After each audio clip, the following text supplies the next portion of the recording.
Yeah,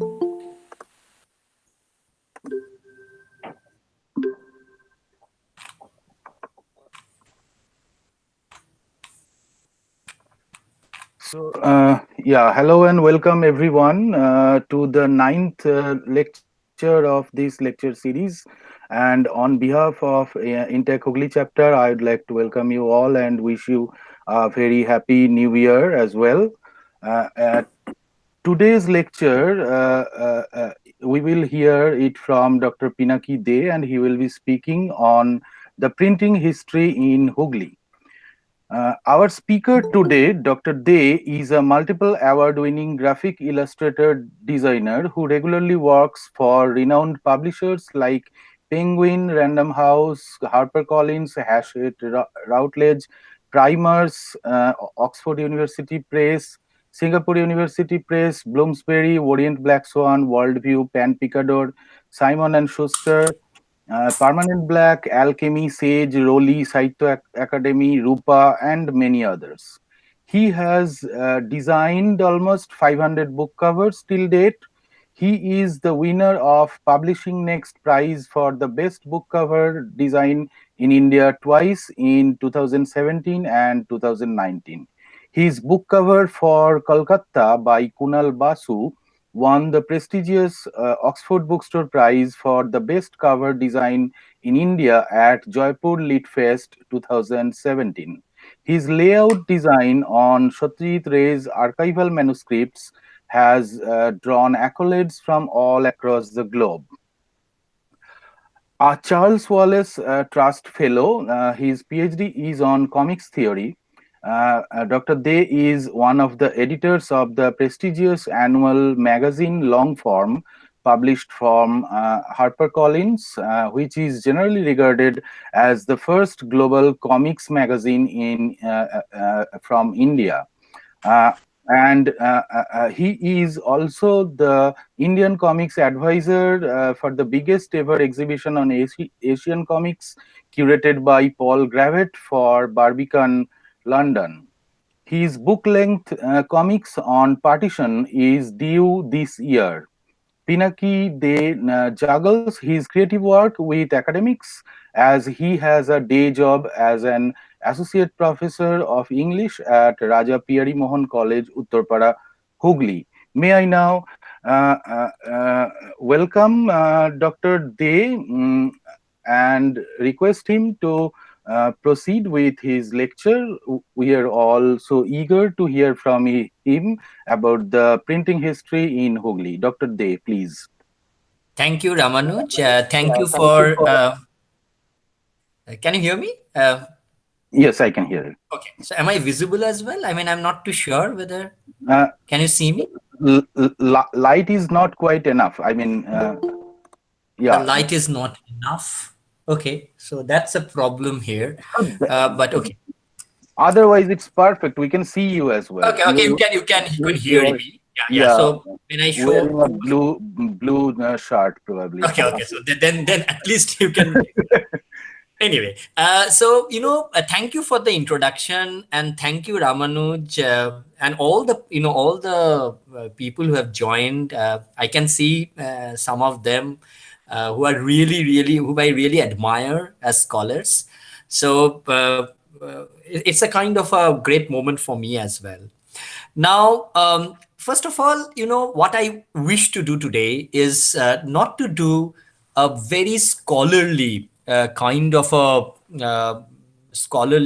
an analysis at all of the printing history of Hooghly.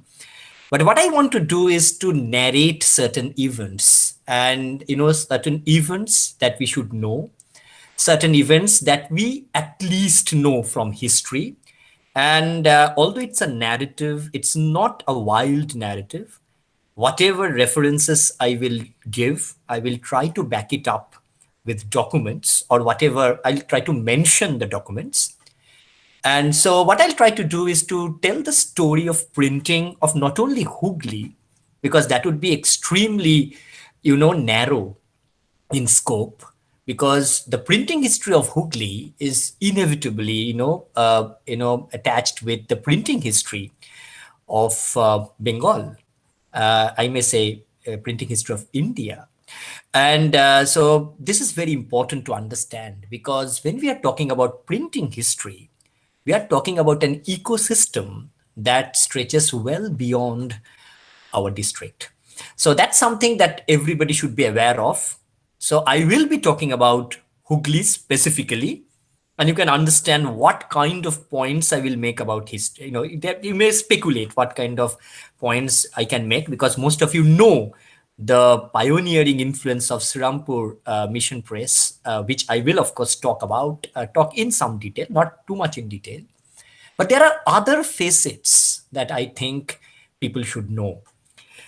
Of course, another important thing is associated with the history of printing in Bengal, not in Bengal, in Hooghly, and that is the development of Bengali, you know, type.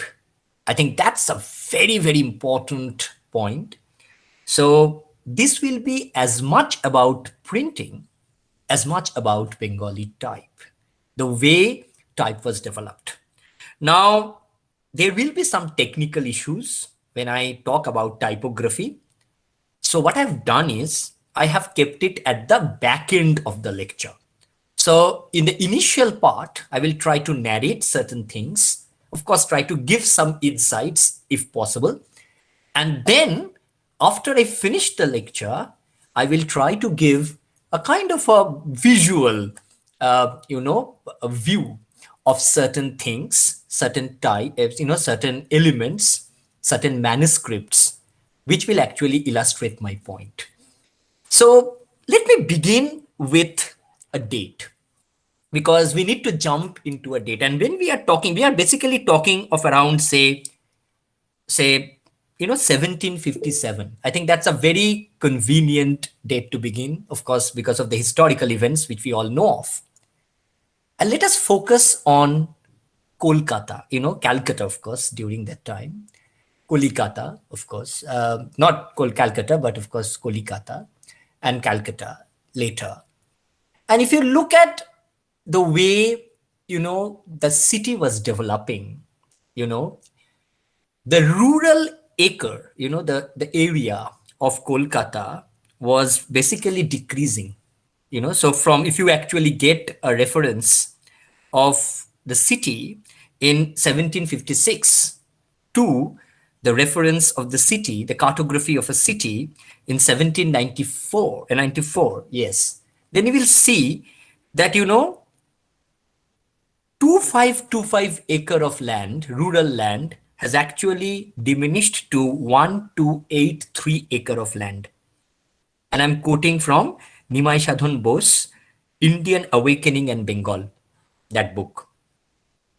He, of course, gives more detailed, statistical data.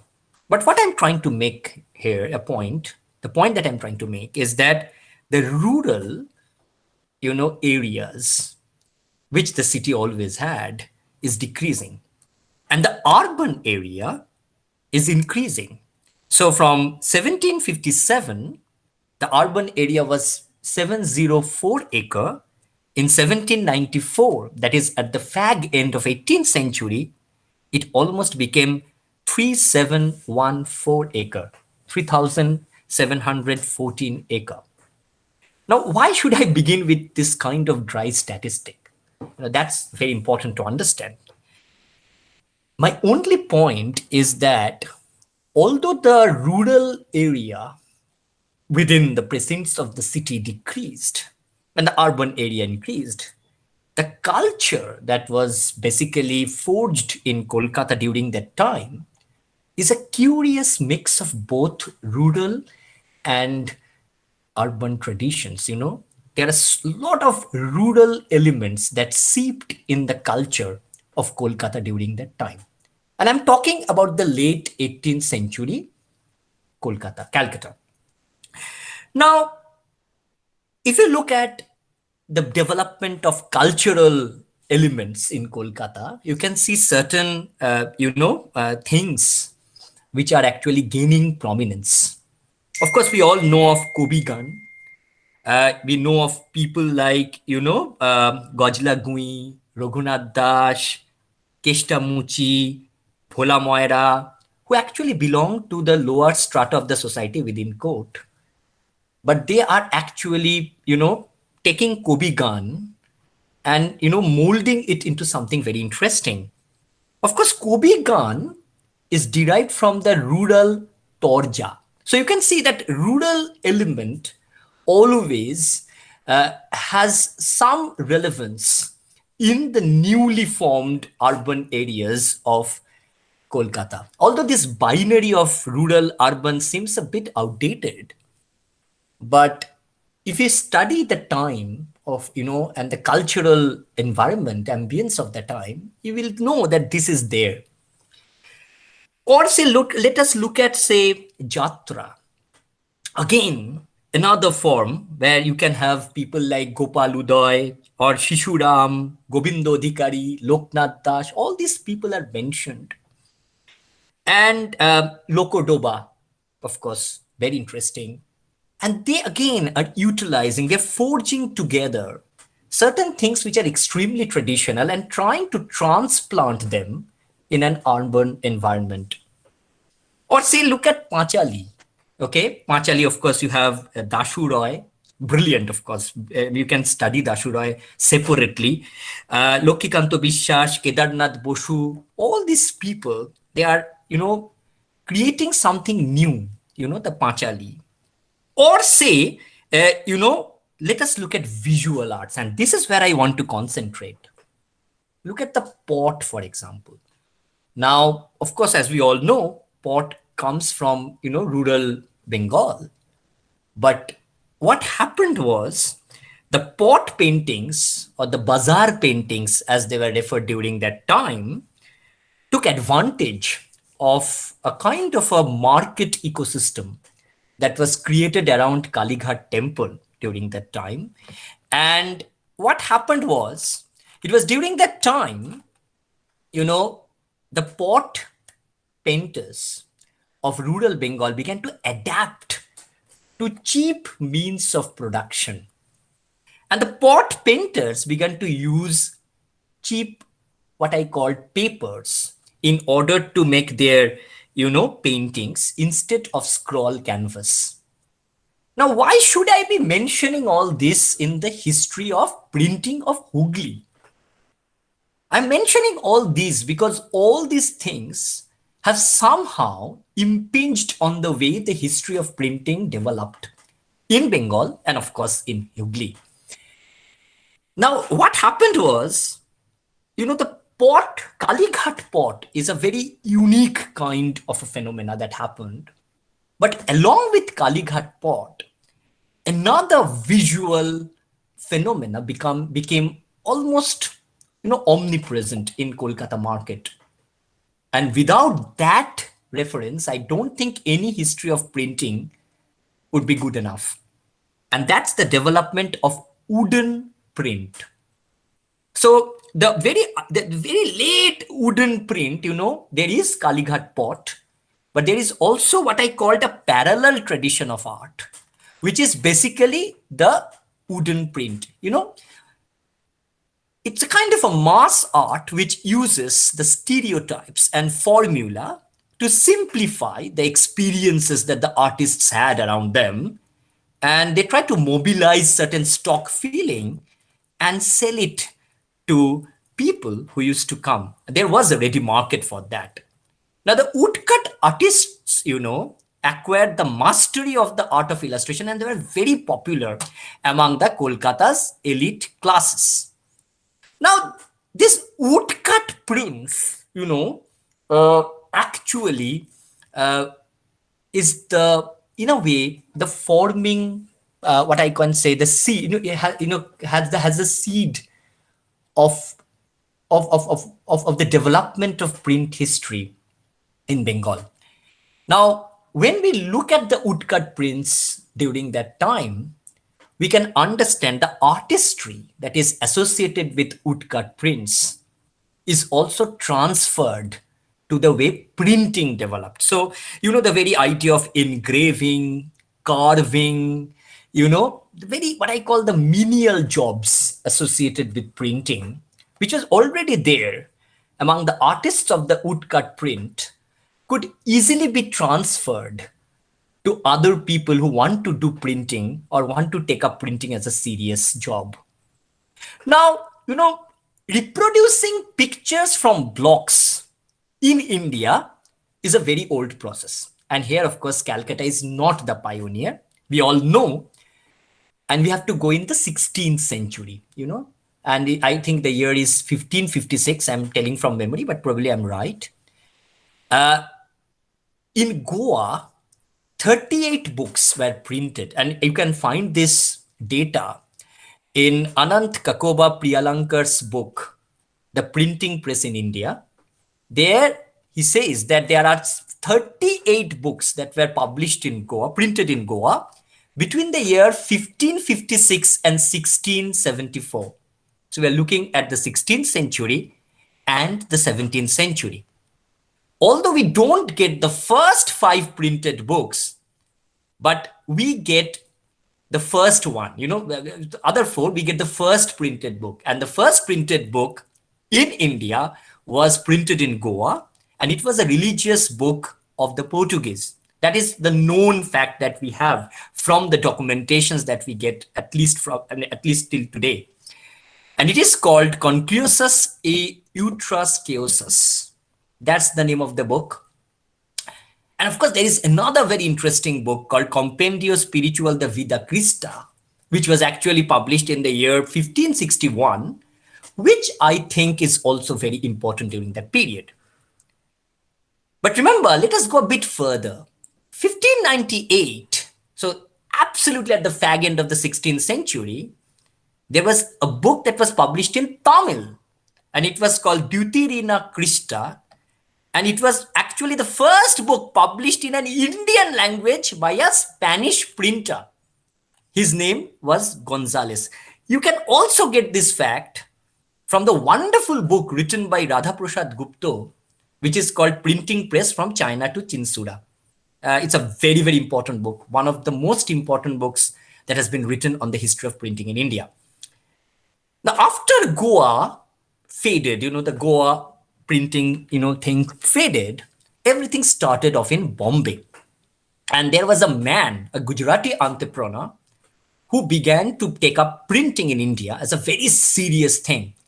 We should all know his name because he's a pioneer. His name is Vimji Parikh.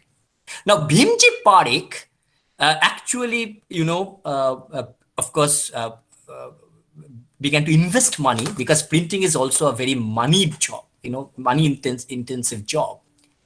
And Bombay Gazette, as you all know, was published thereafterwards in Bombay in 1799, 18th century, of course.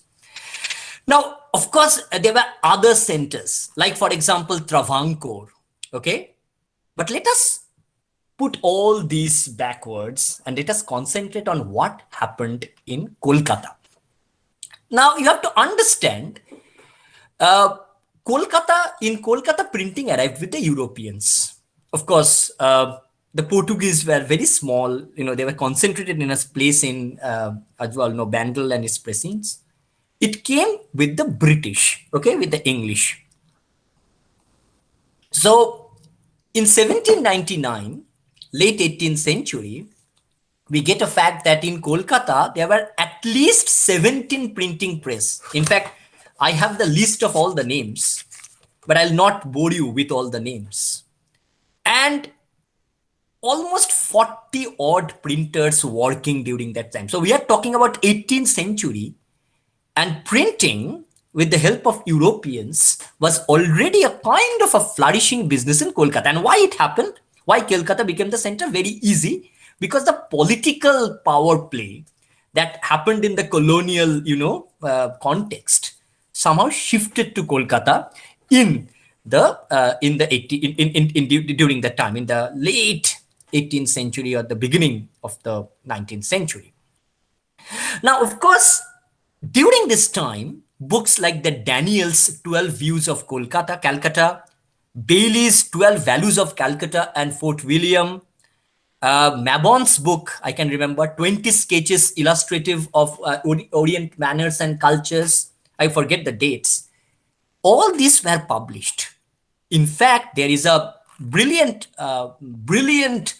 book by Mildred Archer, which mentions names. I can remember some of them.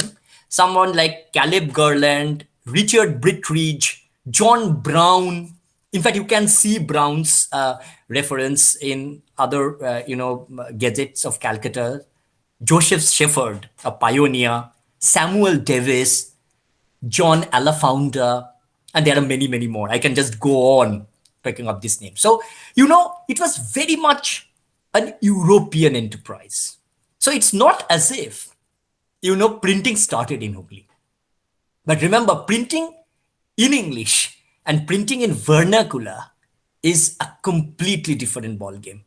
In England, of course, English typeface is already developed. You already know books are actually now almost an object of art in Europe. So when Europeans come and publish books in Calcutta, they are just transferring the technology and the technological, width that they have and trying to do it in a different context or a different place, different continent. That's it. But to develop something in Bengali, something in vernacular, was actually not done, until, just afterwards. Now, if you actually take, say, for example, a kind of a marker, that marker is 1778. And remember this date very well.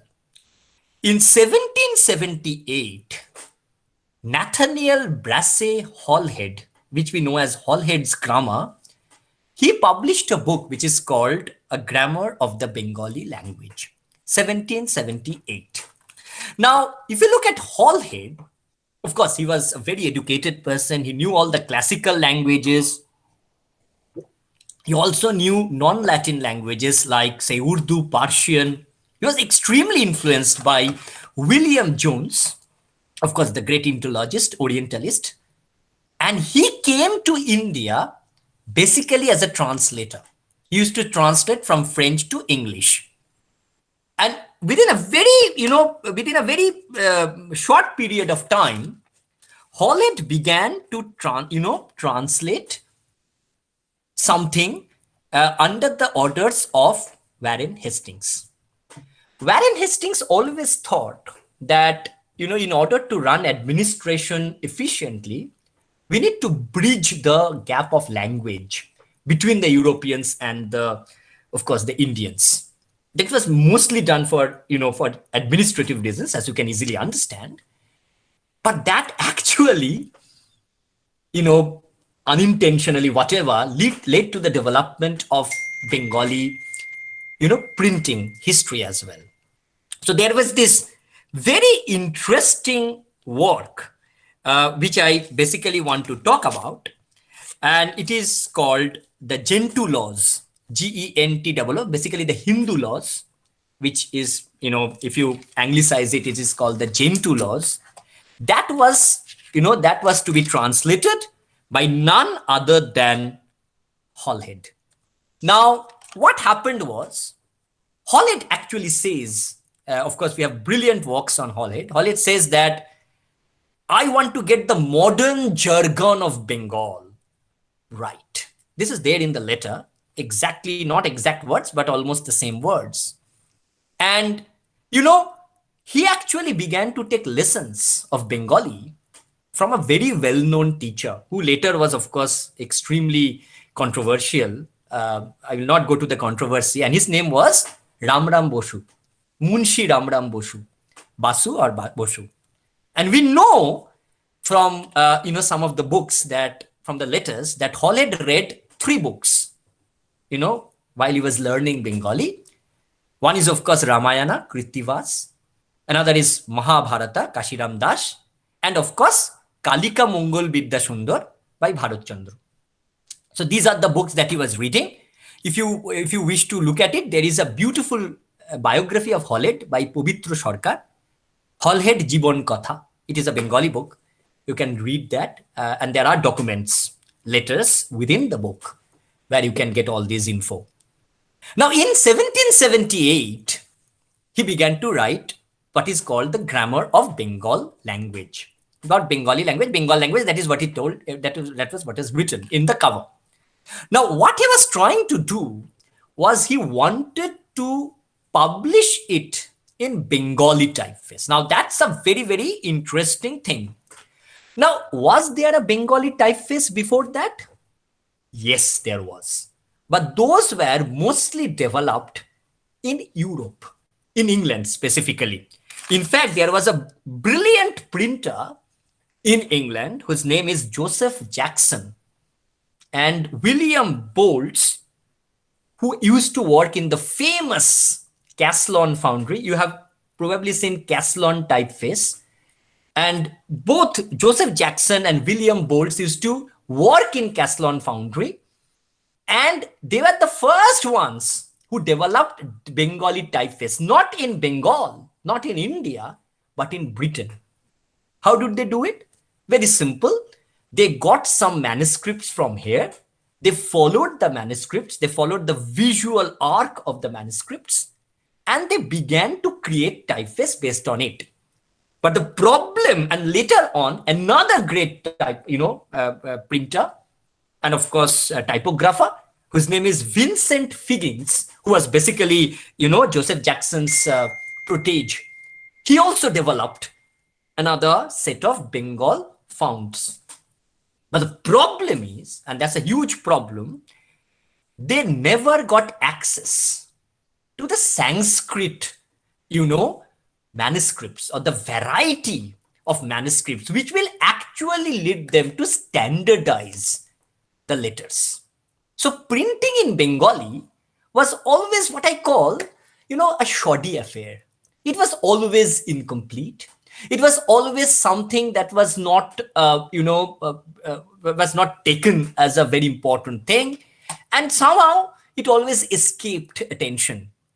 So when Halhed began to write Bengali grammar, he thought that he cannot go to England. He took help of people who are working in Calcutta. And of course, in Calcutta, there was this press called the St. Andrews Press, not St. Andrews, Andrews Press.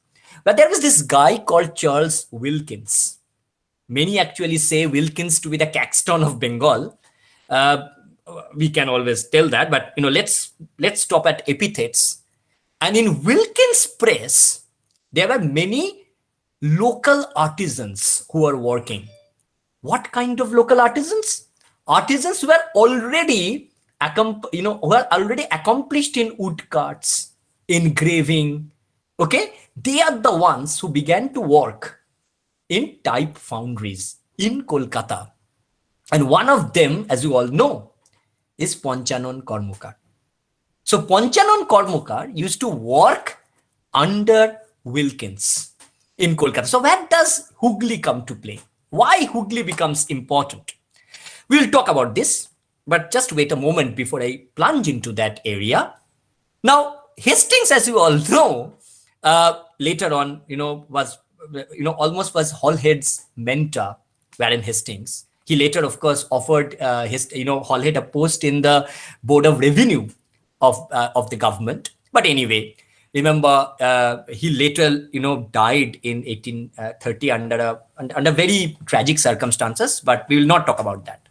Now, why is Halhed's a grammar of Bengal language is important? I think that's the first thing was because it uses Bengali type for the first time. So, in fact, Halhed credits only Charles Wilkins in the introduction of the book. And he says that without Wilkins, we could not get the Bengali type. But we know now for certain that the name of Panchanon Kormokar, the artisan who knew Bengali language, was very, very important. I mean, his name was almost effaced from the face of history. He was not even given a name in the footnotes of the book.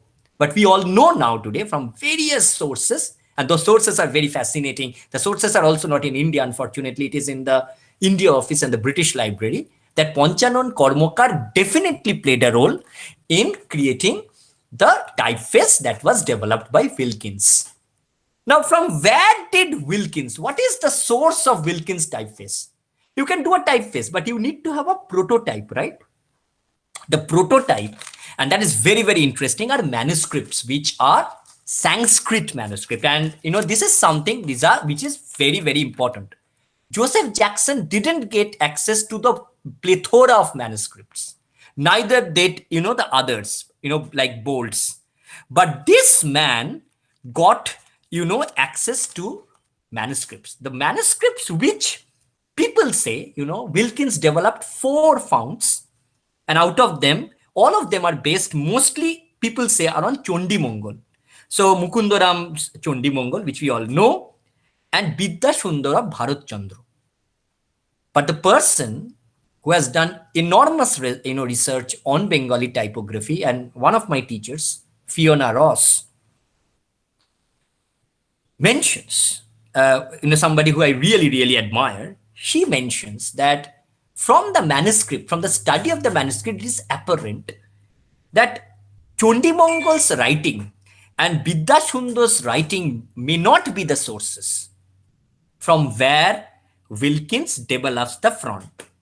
She suggests that it was another text called Baromasha and another variation of Bidya Sundar, which was the prototype on which the type was created. Now you have to understand that Wilkins took help from every sources possible. It is a new art. So he took help from, say, gem engravers. Jara gem engrave koto, people who used to engrave in gems. Somebody like Joseph Shepherd, Robert Bateman. Their help were taken because the very act of punching the type, because these were all metal type, later on it became metal type, was a very complicated technical feat. Now, another important thing that you need to understand is what is the role of Panchanon Karmakar. Now, this is something that, is almost shrouded in what I call in mystery. So, we all know that Panchanon worked in Kolkata for some time, but later on, he actually established a place in Chinsura. And we are talking about 1778. So in 1778, initially he worked in Kolkata, but later on, he began to establish a very small press in Chinsura. So many people say that, since Panchanon is so much associated with Sirampur press, people say that Panchanon Karmakar belonged to, was a Sirampur native. It is not true. In fact, there are beautiful, you can look at this book called The Printed Bengali Character and Its Evolution by Fiona Ross, which is a kind of a cult book in this matter. You can also look at Sunil Kumar Chattopadhyay's brilliant book called Panchanon Karmakar o tar Poribar, which is in Bengali. It was published from Srirampur. You can look at, it's a very small publisher by Shoptorshi. And you can look at that. And you can understand the life of Panchanon. Now, you have to understand Panchanon was born probably from all the evidences that we get from Jirat. We all know Jirat. Jirat is in Hooghly. And of course, there was the famine of 1770. We have to understand that. And what happens was, most of the people around Jirat, they were completely famished. So they had to go to Kolkata for work. So Panchanon's family had to leave Jirat because of family disputes and also because of certain, things like famine and food shortages. And since they were artisans by nature, they thought that it was best to work in printing presses because their kind of artisanship was unique. And that will be of great value in printing presses. So what happened? We all know for certain that the predecessors of Panchanon Barma were definitely calligraphers and calligraphists. Now, why should you need calligraphers and engravers in early Bengal? Because the native, the jamindars basically, or the babus, or the elites, not you mention the word babu, they used to keep engravers for engraving their names on the metal weapons and specifically on the culinary. So if you want to have a dinner plate, you need to have your name engraved. So, the engraver was a kind of a person who was patronized by the zamindar. So that metal engraving, that, the idea of the technique of metal engraving came handy with Panchanon. And he became very, very, almost he became indispensable in the way, in the presses that was run by Charles Wilkins. Wilkins could clearly understand that here is a man who not only knows the art of engraving or the art of punching or the technical, who doesn't only have the technical ability, but he has also got deep understanding of how the language works, because this is a very unique kind of a job. Of course, many say that Nimai Chandra Kormokar, who was basically the grandfather of Panchanan Kormokar, was probably an engraver under Nawab Alibordi Khan. Again, this is again a kind of a mythical reference, but I just mentioned because this is sometimes referred. The references of Chonchanon comes mostly from the writings of Joshua Marshman, again, from the Sirampur press. And we'll know it is he who mentions that Wilkins, of course, designed the type, but the actual work was done in Chinsura initially, in Calcutta and then in Chinsura. So we can earmark Chinsura as the place, and especially I think we should credit Ponchanon Kormokar as the man who was responsible for bringing this very idea of industrial printing and the idea of printing vernacular books in Hooghly, and that's very, very important. Now, there is a brilliant book which you can all consult. I'm sorry, I'm just mentioning a lot of books because I don't want to sound, just like a storyteller. Yes, I'm trying to tell a story, but I'm actually telling a story which has got proper historical foundations. So that is why I'm mentioning books. There's this brilliant book by Graham Shaw, which talks about printing in India. It's a rare book. If you can get that book, there are more details of course, it's a very colonial perspective. We need to be wary of that as well, of how printing starts. So according to Shaw, printing started in Calcutta. So there is no doubt about it. And that is what Shaw tells. And probably he is right. And it started in 1777. And we all know James Augustus Hickey. We all know that. He was basically the publisher of Bengal Gazette, which was, popularly known as Hickey's Gazette. And many say that Hickey was probably the first, Hickey's Gazette is the first printed stuff in Calcutta. There was another person who was Hickey's rival. Many don't mention that name. So if you look at Tarun Kumar Mukhopadhyay's book called Hickey's Gazette, Contemporary Life and Events, you can get that, the flavor of the rivalry. Or there is Shunil Chattopadhyay's book as well. And there is also the direct references to Christian, Calcutta Christian Observer, which you can find in National Library, also in British Library. You can find all those stuff there. There are footnotes which you can look at. There was another very important rival, and his name was William Boltz. I've mentioned Boltz. He was basically a Dutch adventurer, but somehow he didn't get permission to start a gadget. Now, why should you start a gadget in the first place? Many people think that Hickey's Gazette used to give news. News was the core of Bengal Hickey's Gazette. No, it was not. Hickey's Gazette actually, in a way, filled up the vacuum in the commercial life of Calcutta. The Calcutta merchants felt that there was a need of advertising their articles. So luxurious articles, say for example, silk from China, or say elegant carriages or diamonds or rubies and precious stones, which were almost ready to be sold among the wealthy European inhabitants and maybe some of the elites of Calcutta, they need to be advertised. So it was beginning, the very trigger was advertisement. And from the very first issue of Bengal Gazette or the Hickey's Gazette, advertisement was a regular feature.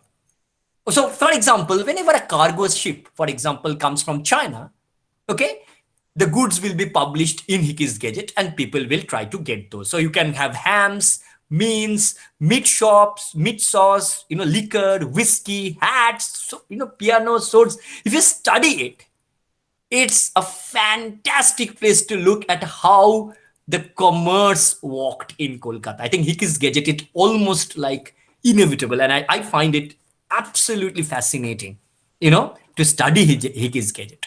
But anyway, so Hickey's Gazette was basically a vehicle for announcements. And as it got popular, what happened was it began to carry news as well. As you call it, the demand increased and it began to carry news. Now, what was happening in Chinsura then? So Hiccups Gazette was being published, but sadly, after Panchanon Kormokar, we don't see too much of activity in Bengal as far as printing is concerned. And that's a bit of a, lacuna, which we are, specifically I am trying to, investigate. So it's one of my research area is to bridge the gap between the first establishment of press in Chinsura by Panchanon Kormokar and what happened to him till he began, again, emerged as the printer or as the typographer in the Sirampur mission press. So there is a huge gap. So there is a 20-year gap or maybe 10-year gap, the 10-15-year gap, which we need to bridge. There are some leads, but since these are not what I called absolutely proven, I will refrain from making those leads. But even those leads are fascinating. So what happened was printing in Hooghly started with Chinsura, with Panchanon Kormokar and fizzled off. I think it was more of an individual exercise rather than a widespread phenomena. If you look at French Chandannagar, there may be some insights. So we normally don't do it. So there were some presses, very early presses in French Chandannagar, where, printing actually continued. But remember, no mention of vernaculars. We get French printing in India, which itself is a very interesting area. So we had early presses like Kalpana Press, or even before that, many other presses, which has sadly been dismantled. You can actually go to Institute de Chandannagar and see a machine which was actually procured from France, very early. Okay. So we can assume that since that machine came from France in the early, 19th century, there were printing activity during that time, but we don't find any mention of vernacular printing. That's a bit of a downer, because I always think, it is very easy to find references to English books printed or French books printed, even Portuguese book printed in corners of India. But what about the vernacular? So although I am giving a lecture of history of printing in Hooghly, I can focus it on the printing of vernacular books in, Hooghly. That would be probably a better way to focus on my, lecture. Now, what happened was, there was another press. After Hickey, there was another press which became a pioneer of printing in Calcutta. And they were known as the Calcutta Chronicle Press. Now, it's a very, very important press. Calcutta Chronicle Press, as you all know, was from 1786 to 1796 to 1797. And if you look at that, of course, there was somebody called Daniel Stewart and Joseph Cooper who were instrumental in establishing this press. Now, what happened was, after this, they began to produce new assortment of types in, Bengali. And that is why the contribution of Chronicle Press is very, very important.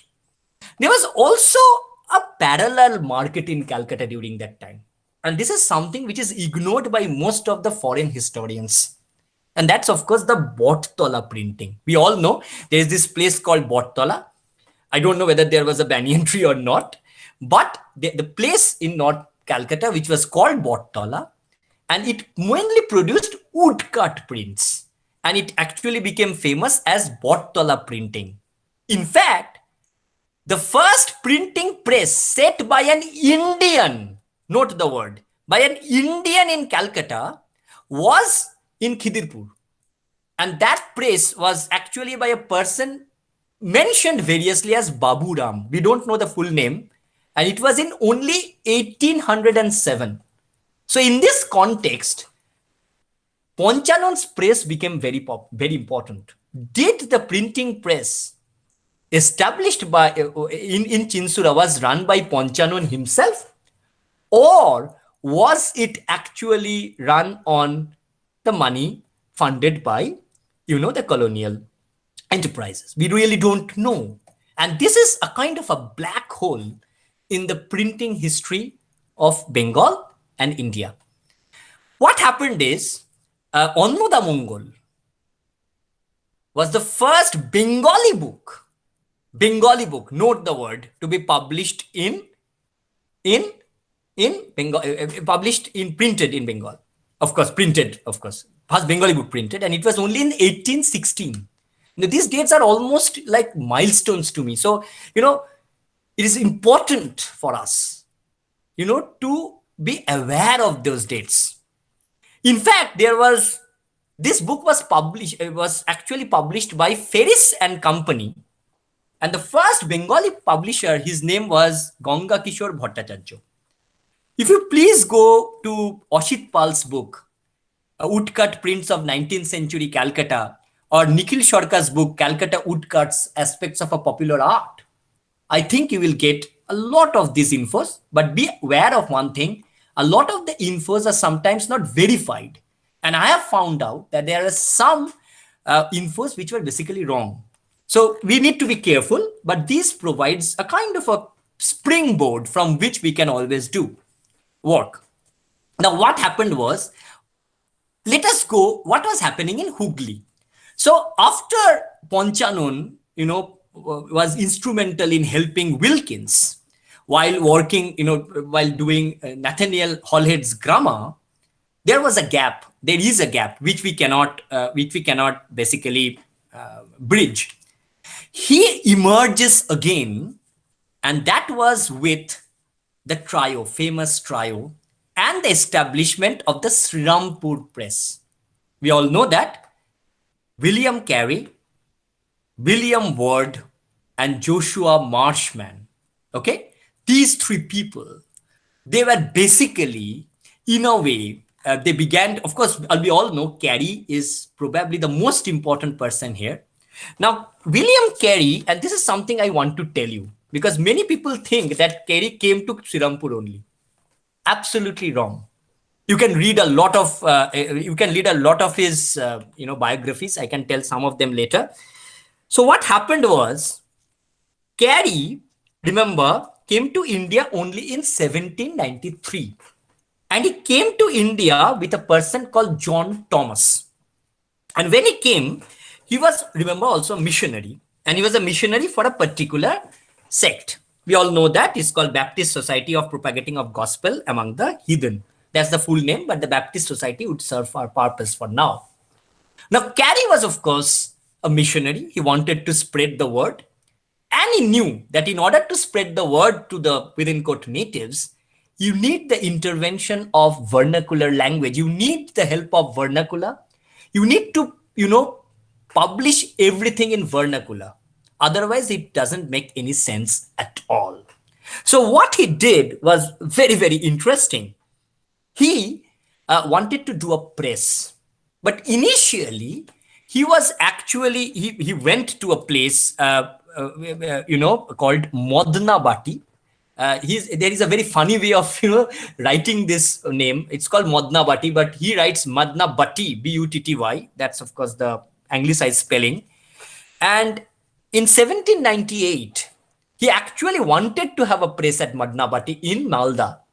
Another interesting fact that you should know, that both Thomas and Carey actually went to Madnabati as part of indigo, indigo trade.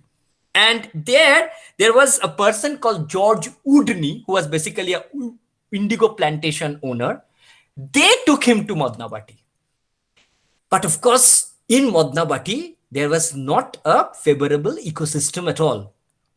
And then, of course, he came back because there was a lot of disputes in Madnabati. I'm not going into that. And he came back. He came back to a place called Khidirpur. In fact, Woodney was shifted to the indigo station at Khidirpur. It's not a station, of course, indigo, plantation farm at Khidirpur. Khidirpur was not like what you know today. So in 1800, for a very brief period of time, and there is a vivid description of that time, he was actually in that place called Khidirpur. And when he thought that Khidirpur would not be a good place, because there were a lot of problems with the way the press was being set up, he wanted a better place where he could actually practice, his missionary activities in a better manner, in a more, in a different ecosystem. And he chose, of course, Sirampur. It was a Dutch colony. So there were a lot of interesting European trappings, which he can always adapt to. The adaptation time will be less. And he can always invite interesting printers to come over and, and invite them and start a printing press in earnest. So what happened was, Marshman, and there was another person called William Ward. So John Marshman, of course, a different person, another William Ward, very important name. He was a printer, accomplished printer, was sent by the Baptist Society from England to Sirampur so that they can help Kerry to set up the press. Now that's one part. And in 1800, we see the reappearance of Panchanon Kormokar again. He's a fascinating person. Since Kerry thought that Panchanon was extremely instrumental, important person in creating the typeface under Wilkins, they took the help of Panchanon Kormokar again. So the first Sirampur press, when it was Sirampur Mission Press, as it is called, they were set under William Ward, who is the printer. He was the head, and there was other people like Felix Carey, and of course Daniel Bronston. There are many other people who set it up, but the very idea of Bengali typography was believed to be handled by Panchanon Kormokar. So after Chinsura, the person whose name was completely effaced from history, who almost disappears in history, suddenly reappears as the master typographer who will be helping Kerry in creating Bengali typefaces for the Sirampur Mission Press. And you have to understand the history of Sirampur Mission Press here. We all know Sirampur Mission Press inaugurated vernacular printing, press by publishing Digdarshan, which was of course the Bengali monthly, and Samachar Darpan, which is basically the weekly newspaper. And they also published an English monthly called the Friend of India. We all know that. Now, what is very, very interesting, it was mostly instructive. Now remember, Felix Carey, of course, was the son of William Carey, and we probably don't pay too much attention to Felix Carey. He also translated Encyclopedia Britannica, and many people don't know this. This was called Bidharavali. It was published in 1819, if I'm not wrong, and it consists more than 600 pages. It's a brilliant work. John Marshman, who was also the son of Joshua Marshman, also translated a lot of books on geography, astronomy, agrarian science, and they printed it in Bengali. So the Sirampur Missionary Press became a hub for printing, not only in Hooghly, in Bengal, but in India, especially the vernacular. Now, if you look at the history of Sirampur Mission Press and what really happened, first of all, it was established in 1800. I've already talked about the trio, Joshua Marshman, we have talked about it, and of course their sons. And then what happens, they first published something called the Dharma Pustaka. I will show the Dharma Pustaka, or it's called the Mangal Samachar. It was published in the year 1801. Now, Mangal Samachar or Dharma Pustaka contains the typography designed by Panchanon Kormokar. And we will see that it is slightly different from the one that Hallhead's, grammar contained. So although in Hallhead's grammar, Panchanon probably helped Hallhead. Here, he is the typographer. He became the master typographer here because, of course, he has progressed in his, art. And that is why he can take responsibilities more, or that is what at least William Carey believed. Now, what happened was, the first font of Bengali movable metal typeface, now this is a very technical thing, was actually invented by Panchanon Kormokar. And it was done in Sirampur Mission Press. And when you actually do a movable typeface, the very idea of printing changes. Now you have to understand one fact. When you are talking about printing, you are talking of a mass production. You are talking of a kind of an industrial scale production. This is very different from the scriptural practice that was already there in India. So, in a way, whenever you think of printing, whenever you think of the machine actually making more and more sheets or making more and more copies of the same thing, that was something that was not there in India too much, that much. So you can have a lot of, people doing their own calligraphy. The history of calligraphy in India is, of course, almost precedes everything that is European, if you look at the history of calligraphy in India. But printing specifically is a very European import. The very idea of machine that tries to, in a way, replicate, a mechanical way in which you can arrange the type in a book so that you can produce more and more is something that is purely a European import. And there was a lot of problems because many actually look at printing with suspicion. Many people in India, because the very act of machine, intruding into the way hand works, or the very way, the way, something very indigenous like scripting changes.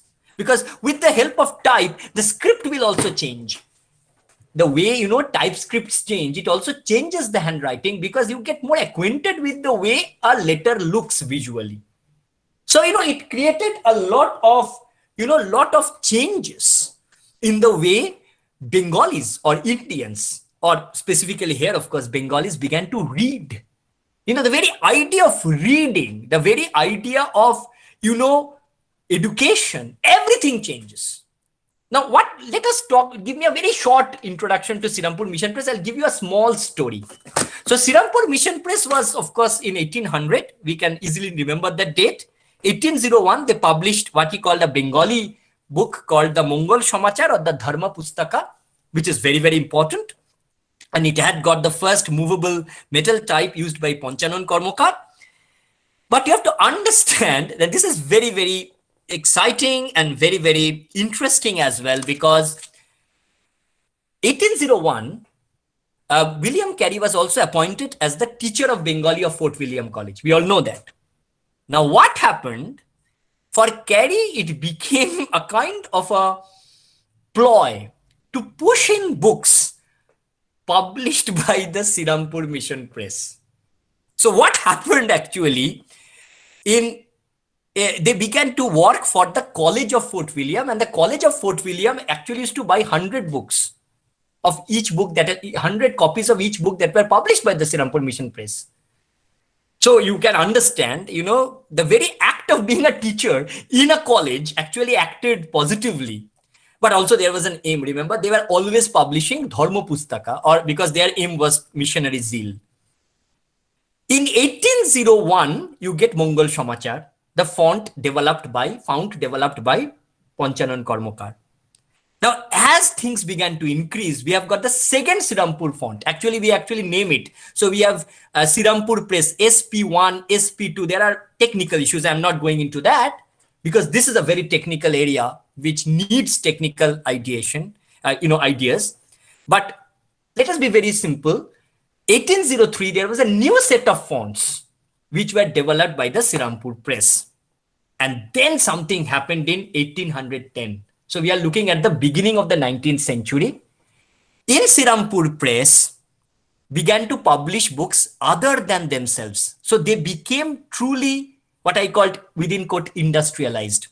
We have actually, I remember two, British and the Foreign Bible Society, where of course Kerry was the founder. Those books were published by them. The College of Fort William's books, the syllabus, the books of the syllabus. They began to they began to print question papers. I will show one of the question papers that were printed using Bengali type by the Mission Press, developed by the Mission Press. And also the Kolkata School Book Society, which still exists, of course, as a remnant. You can see that in North Calcutta. Their books were also being published. So truly, Sirampur Press became a hub of printing. And we are talking about of early 19th century. And I think what happened then was there was another person whose name we don't know or we don't want to know. He began his career as a kind of a protege to Panchanan Kormokar. His name is Monohara. Now, Monohara Kormokar later became his son-in-law. And he, in 1810, radically changed the way Bengali fonts look. He departed from Panchanon's work. And Monohar's work is amazing. And I can give you one example, the Notun Ponchika, the Almanac. As you all know, the Notun Ponchika, the way it was published by using the font of, Monohara Kormokar, it is something that you need to look at, which is brilliant. I must tell, it's brilliant. There is this beautiful book called Ponjika Itihash, which has just been published by Ananda. You can look at it. So the almanacs, remember, the first Bengali to illustrate, was Rajendra Lal Mitro. The first book during that time was Bibido Sangroho. I can just reel off names and everything. But the Ponjika, the way it was, and remember, Ponjika is very, very important. So the first Bengali almanac was probably published in, in 1819, and it was using Monohara Kormokar's ideas of the way the fonts were established. In fact, I must tell you, the woodcut illustrations, the way they were printed, the way they were integrated into the Ponjika is something that is a work of art, pure art. I cannot, stress more on the way, that it was done. Of course, what happened then? A tragedy struck, and we all know that. The strategy is, of course, a fire, and it's documented.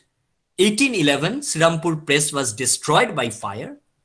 Although the Bengali matrices or the Bengali, it's called sorts, SORTS, they survived. And that's almost coincidental. And Srirampur Mission Press came back. People thought that they will be erased, but they came back stronger. And what happened?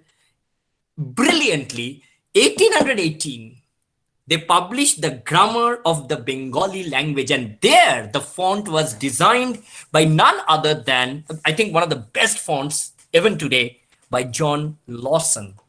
We really don't know the native artisans who worked, but Lawson's fonts are still a prototype that is used in the way Bengali fonts are designed. So after that, there were two important books, and I will show it there, 1829 and 1830. Remember, after the death of Ward, Marshman became the main person who ran the press. And 1829, 1832, there were more books that were published by the Sirampur Press. And they actually began to use different kind of typefaces. I will show some of them. There was another person whose name is normally not mentioned, and his name is Krishna Chandra Kormokar. Now, Krishna Chandra Kormokar is the son of Monohar Kormokar. So, in a way, the grandson of Panchanan Kormokar. And he began to actually, he succeeded Monohar Kormokar, and he actually created his own printing press. I just hope one day I'll be able to write an article on this press that he created. It's called Chandrodaya Press. Chandrodaya Press. Now, if you want to know about Chandrodaya Press, you can look at, there is a brilliant book by Probir Sarkar called Krishna Chandra Kormokar. যতদূর 80 সালে পুরনো বই, I've got it, purely by chance in the Calcutta footpaths. There, it's a very good book. It's a historically relevant book because the documentations are perfect. There he's talking, in fact, the Notun Ponjika is not Monohara's idea. They use Monohara's typeface, and it is Krishna Chandra Kormokar who took the idea of the father and implemented it through Chandrodaya Press and created variations on Devanagari alphabets, Bengali alphabets, and even English alphabets. The Notun Ponjika, as what I'm trying to say, the new almanac, was published in 1847, although the almanacs were being published in 1819 onwards, Bengali almanacs. But it is Notun Ponjika that is that completely changed the ecosystem of printing. The way it was printed, the way the layout was done, the way the type was implemented, everything changes. And what happened was, remember, the Friend of India, there is a beautiful review. You can see the review. It is in the National Library. The most popular almanac, it is actually quoted. I'm just again quoting from memory, so I don't remember it exactly, but it goes almost like this. This is published by the spirited punch cutter who cuts his own punches, cast his own types, manufactured his own iron press, and engraved with his own hand. And he sells 4,000 copies a year. That's not a small amount. Rate? It is written, 8 anna a copy. 8 anna was not small. And as you all know, this was the high kind of, the hawkers used to receive 1 anna as a commission. That was also noted in Krishna Chandra's some of the letters. And it is where, the art of woodcut and the art of metal type fused together. So all this, I started with woodcut, and the kind, the woodcut that is derived from the idea, the illustrative, potential that, all the artisans of Bengal already had. And then I'm ending with Notun Ponjika. So Notun Ponjika for me, of course, the printing history goes, further. But I need to have a circle, and have bored you to death because it was so factual. I thought that, I would begin with woodcut and end with the way woodcut was integrated into Bengal, into typography. So you have the mechanical type and the woodcut and the way that is welded together to create a new paradigm in printing. And you have to understand it was done by the the grandson of Panchanon Karmakar, and his name is Krishna Chandra Karmakar. So we have Panchanon, we have Monohara, and we have Krishna Chandra. Now the question remains, was it a family enterprise? Was it only the family that, created this ecosystem? Of course, you need trailblazers, but was there something more? Were there more people involved? I think there should be, because printing is not a lonely job. It cannot be a lonely job. It is like an enterprise, and it should run with a lot of people working together. And unless you work together, you cannot run a printing press, as Kerry directly and of course rightly says. Later Ward and Marshman testifies. So of course we talk about Srirampur Mission Press. So we talk about the way the colonial intervention actually started the act of printing, but we forget that the woodcut, which is also part of the printing processes, was not very colonial at all. It was, in a way, a mark of artisanship that, the Bengal artisans already had. So what we are trying to look at is the way, the unique artisans, with the help of very enterprising European entrepreneurs. Of course, they may have their own reasons, and I'm not going into that aspect because there may be a colonial slant to it, and I cannot deny that. But since we are only tracing the evolution of printing, they actually play a role. And it is, and until you actually integrate what is there within you, which is there within us, into the way machines work, I don't think you get a unique book. And this is where I think not only Bengal, Hooghly plays a very important role, specifically the family of Panchanon. Now, there are many other things which I can talk about.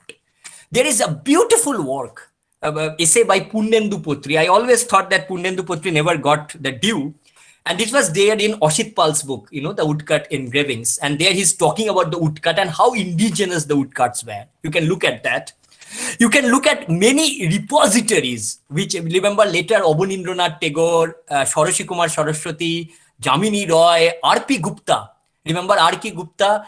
R.P. Gupta আমরা যাকে বলি, পুরনো কলকাতার কাঠখোদাই ছবি. Please read that. It's a superb book where you actually see he had actually the largest collection, of woodcuts. And he actually, tells us how that woodcut was actually introduced into the very act of, printing and made part of that, what I call ecosystem, right? Now, there are many other things which I can talk about. Now, what about the repositories which we can talk about? I'll show you some stuff because I personally feel it is important that you at least know certain things, visually. Because what I have done today is I have bored you with what I call, stuff which are mostly known, but some stuff you may not know. But let us look at some of the repositories which you can look at.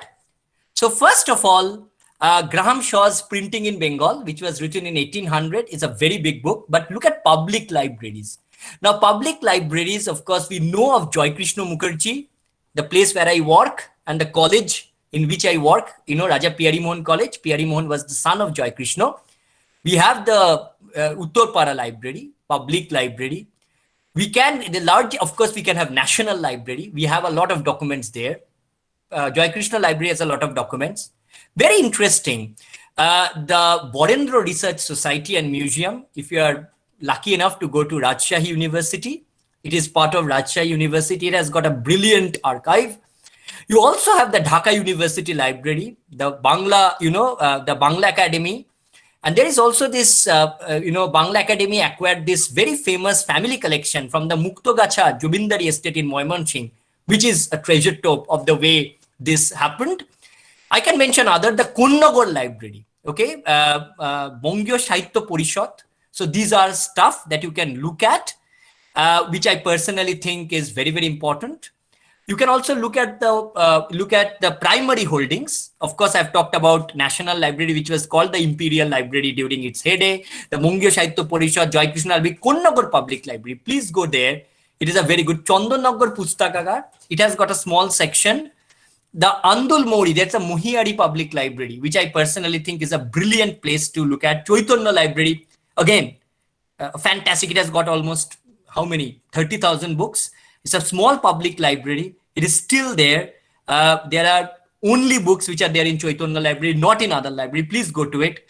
You also have that brilliant collection, which I haven't been, privy of, but Abdul Rahman Firdausi. Sometimes you get some of the stuff in internet if you are lucky enough. Of course, Bangladesh, you can go there, and because a lot of works has been done in Bangladesh. Now, before I end, let me show you some pictures, and all these pictures are from Fiona Ross's book, okay? And the book is called The Evolution of Printed Bengali Character. Fiona, as you all know, you are already acquainted with her. You'd encounter her every day. Fortunately or unfortunately, the Anandabajar type is not developed by any Bengali. It is developed by Linotype, by Tim Holloway and Fiona Ross. So you read Anandabajar every day. So you basically read the type designed by Fiona. He's a legend in our field. He's a Royal Academy fellow. He came to Jadavpur. He was there. I attended her workshops, and when I had this still a kind of a relationship with her, and I think she is a very important person in the way she wrote this book. You can get this book digitally. If you wish to get the book, I can send the book to you. I have it, the digital version, with me. Let me show you some of the pictures. Can I share the screen? Can I share the screen? Yeah, sure, you can. I'm sorry. Have I bored you to death? Because I have been No, not at all. This has been one of the most brilliant lectures. Please carry on. Okay, please. Will you allow? Will you allow Google Meet? Why I'm not being allowed? No, yeah, you have to allow it. You have to first go to... So can you see it now? No. Yeah. Now I can see. Yeah. So I'm sorry because I have, look, this is my area as well. And I have deluged you with a lot of stuff which I almost remember at the back of my hand because this is something I'm studying for a long, long time. So please, forget all the dates. What I'm trying to drill into every one of you is, you know, it is our language and we don't know about it. Nowhere is this studied. How poor it can be. I mean, I think we should immediately begin to study the way Bengali. So, can you see this now? Can you see? Can you Yes, see my yes. screen? Yeah, Okay, yeah. so this is the Bengali alphabet, which was basically in Hall Head's Gentoo laws. Remember the Wait, Hindu laws one or the minute. Gentoo laws? Can you see it now? 1 minute. No, no. I can see the Google Meet screen. You have to share the particular window in which you have that photograph or that PDF or Actually, whatever. I am using Mozilla for the first time, and it completely screwed my, I'm sorry for the language, my Yeah. ecosystem. So how do I do it in Uh, Mozilla? uh, Okay, what you are and seeing now? You are seeing the screen. I can Let see me your. let me stop this. Stop the stuff. Okay, entire screen.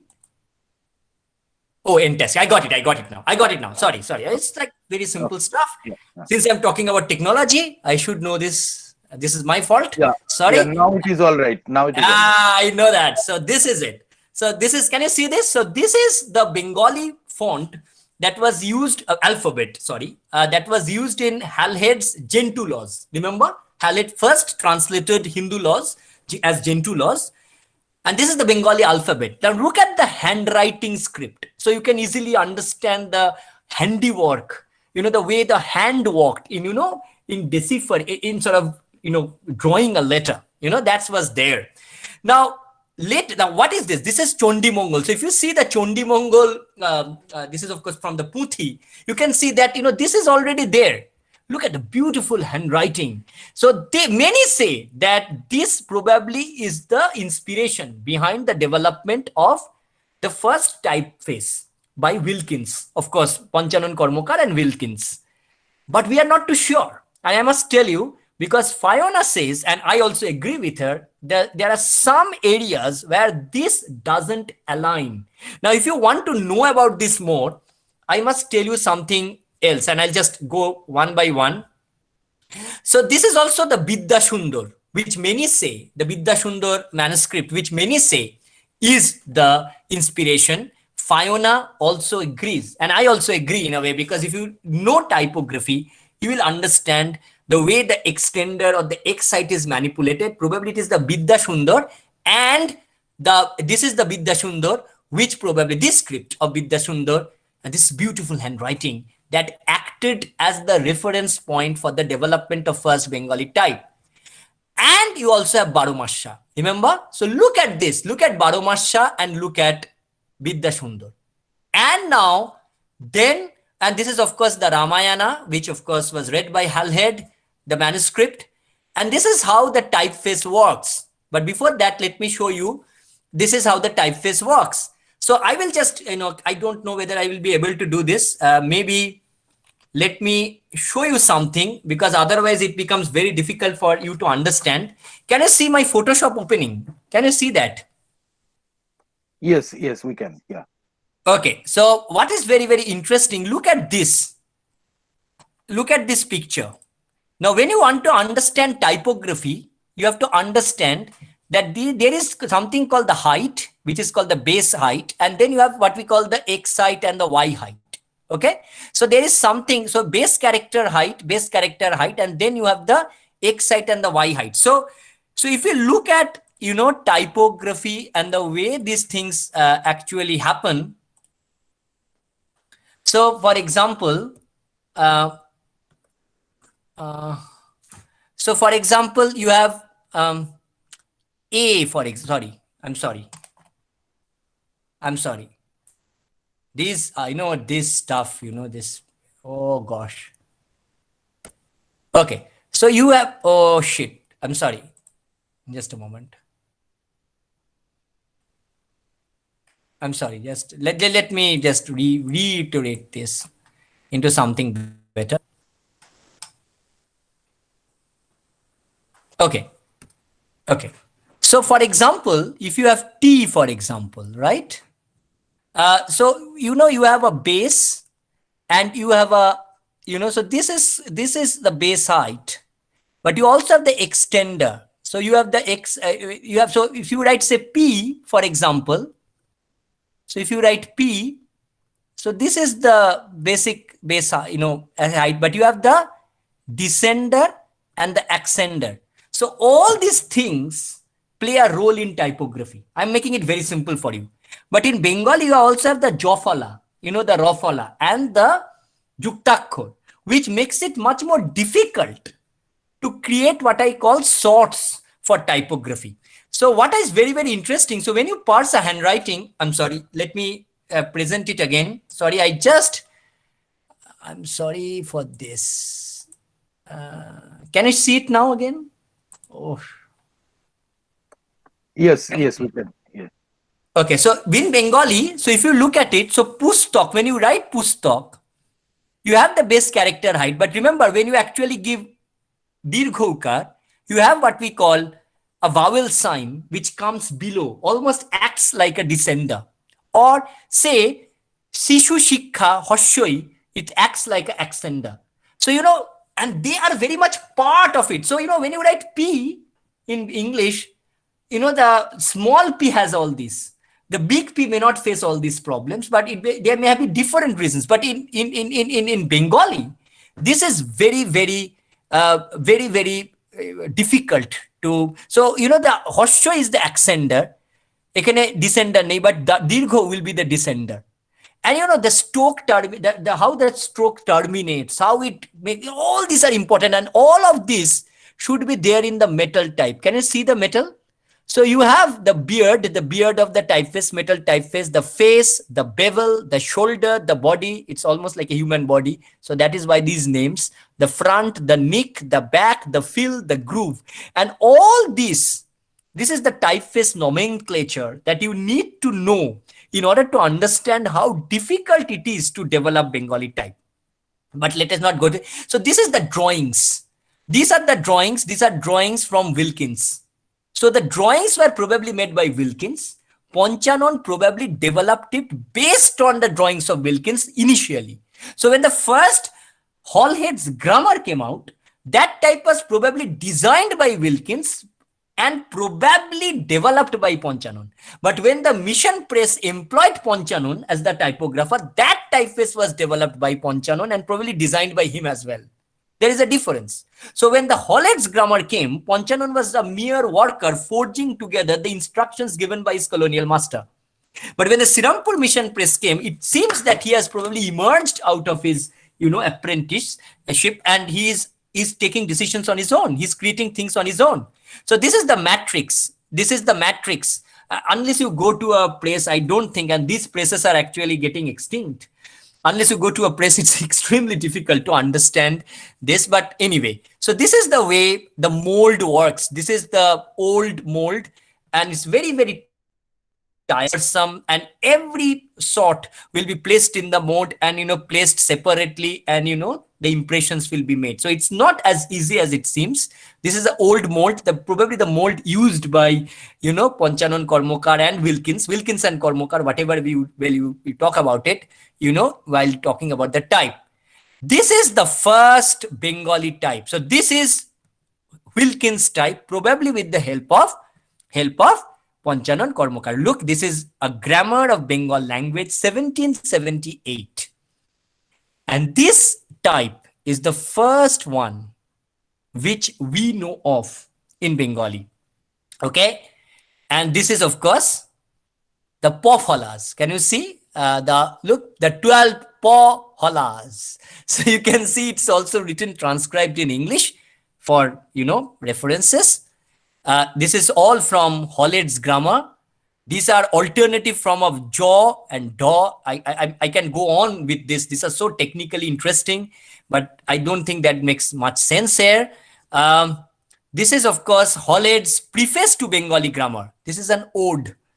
Bujite na pari pranonath eshob kemon piriti. Look, it's a proper poem kind of thing that was written at part of Hallhead. So if you want to see Hallhead's grammar, you can see it. It's part of I think open thing with British Library. It is there in British Library, and also it's kind of open access. You can look at it. Um, Look at this. This is part of Holland. So look at the type and look at the way this was developed. Now this is mechanical stuff, but you can see that there is a lot of handwritten, what I called imagination at play. At the way, the artistry of the type, almost, it collides and makes the machine work its own. That's something which I find it to be very, very exciting. Now this is engraving of the Bengali handwriting. Look, this is engraving. This is not written by hand, by Hallhead, by Wilkins. Of course, this is there in Hallhead's grammar. In fact, Hallhead's grammar eram lekha is there, and it is Bengali. Look at the beautiful handwriting. So you can understand that handwritten manuscripts is forte of the natives, within quote, as Wilkins would talk about it. And Wilkins is probably not finding ways of integrating the machine-like printing processes with this. But it is not until Krishna Kormakar we are getting this melding or fusion perfectly. This is again second font. This is also from, look at this. This is probably more mechanical in nature. This is also from Hallhead's grammar. And this is again later a manuscript. So you can see the manuscript and how things were transcripted below, how this was studied in order to create the prototype of font. Now, this is, of course, Wilkins's conduct of the collectors of the revenue department. And you can see the Bengali. Can you see the Bengali? I'm sorry, there is a small mark. Can you see the Bengali? Okay. So that is where, you can see, small Bengali printing stuff is there. I have to somehow do it again. Can you see it? Can you see it? Yes, we can see it. Okay. So now Bengali, now look at it. So look at the translation, look at the English type. It's already developed. And look at the Bengali. This, you cannot probably read it, right? You can read it with a bit of difficulty. Shudrok name ek raja chilen tahar kache. Look at the raw is not there. Look at, because, and this is a very funny story why raw cannot be there. Why the dot cannot be there. And I'll not go into it. I can actually explain to you why raw cannot be there. There are fascinating stories behind every type. And, but anyway, let's not, because this is of course Calcutta Gazette.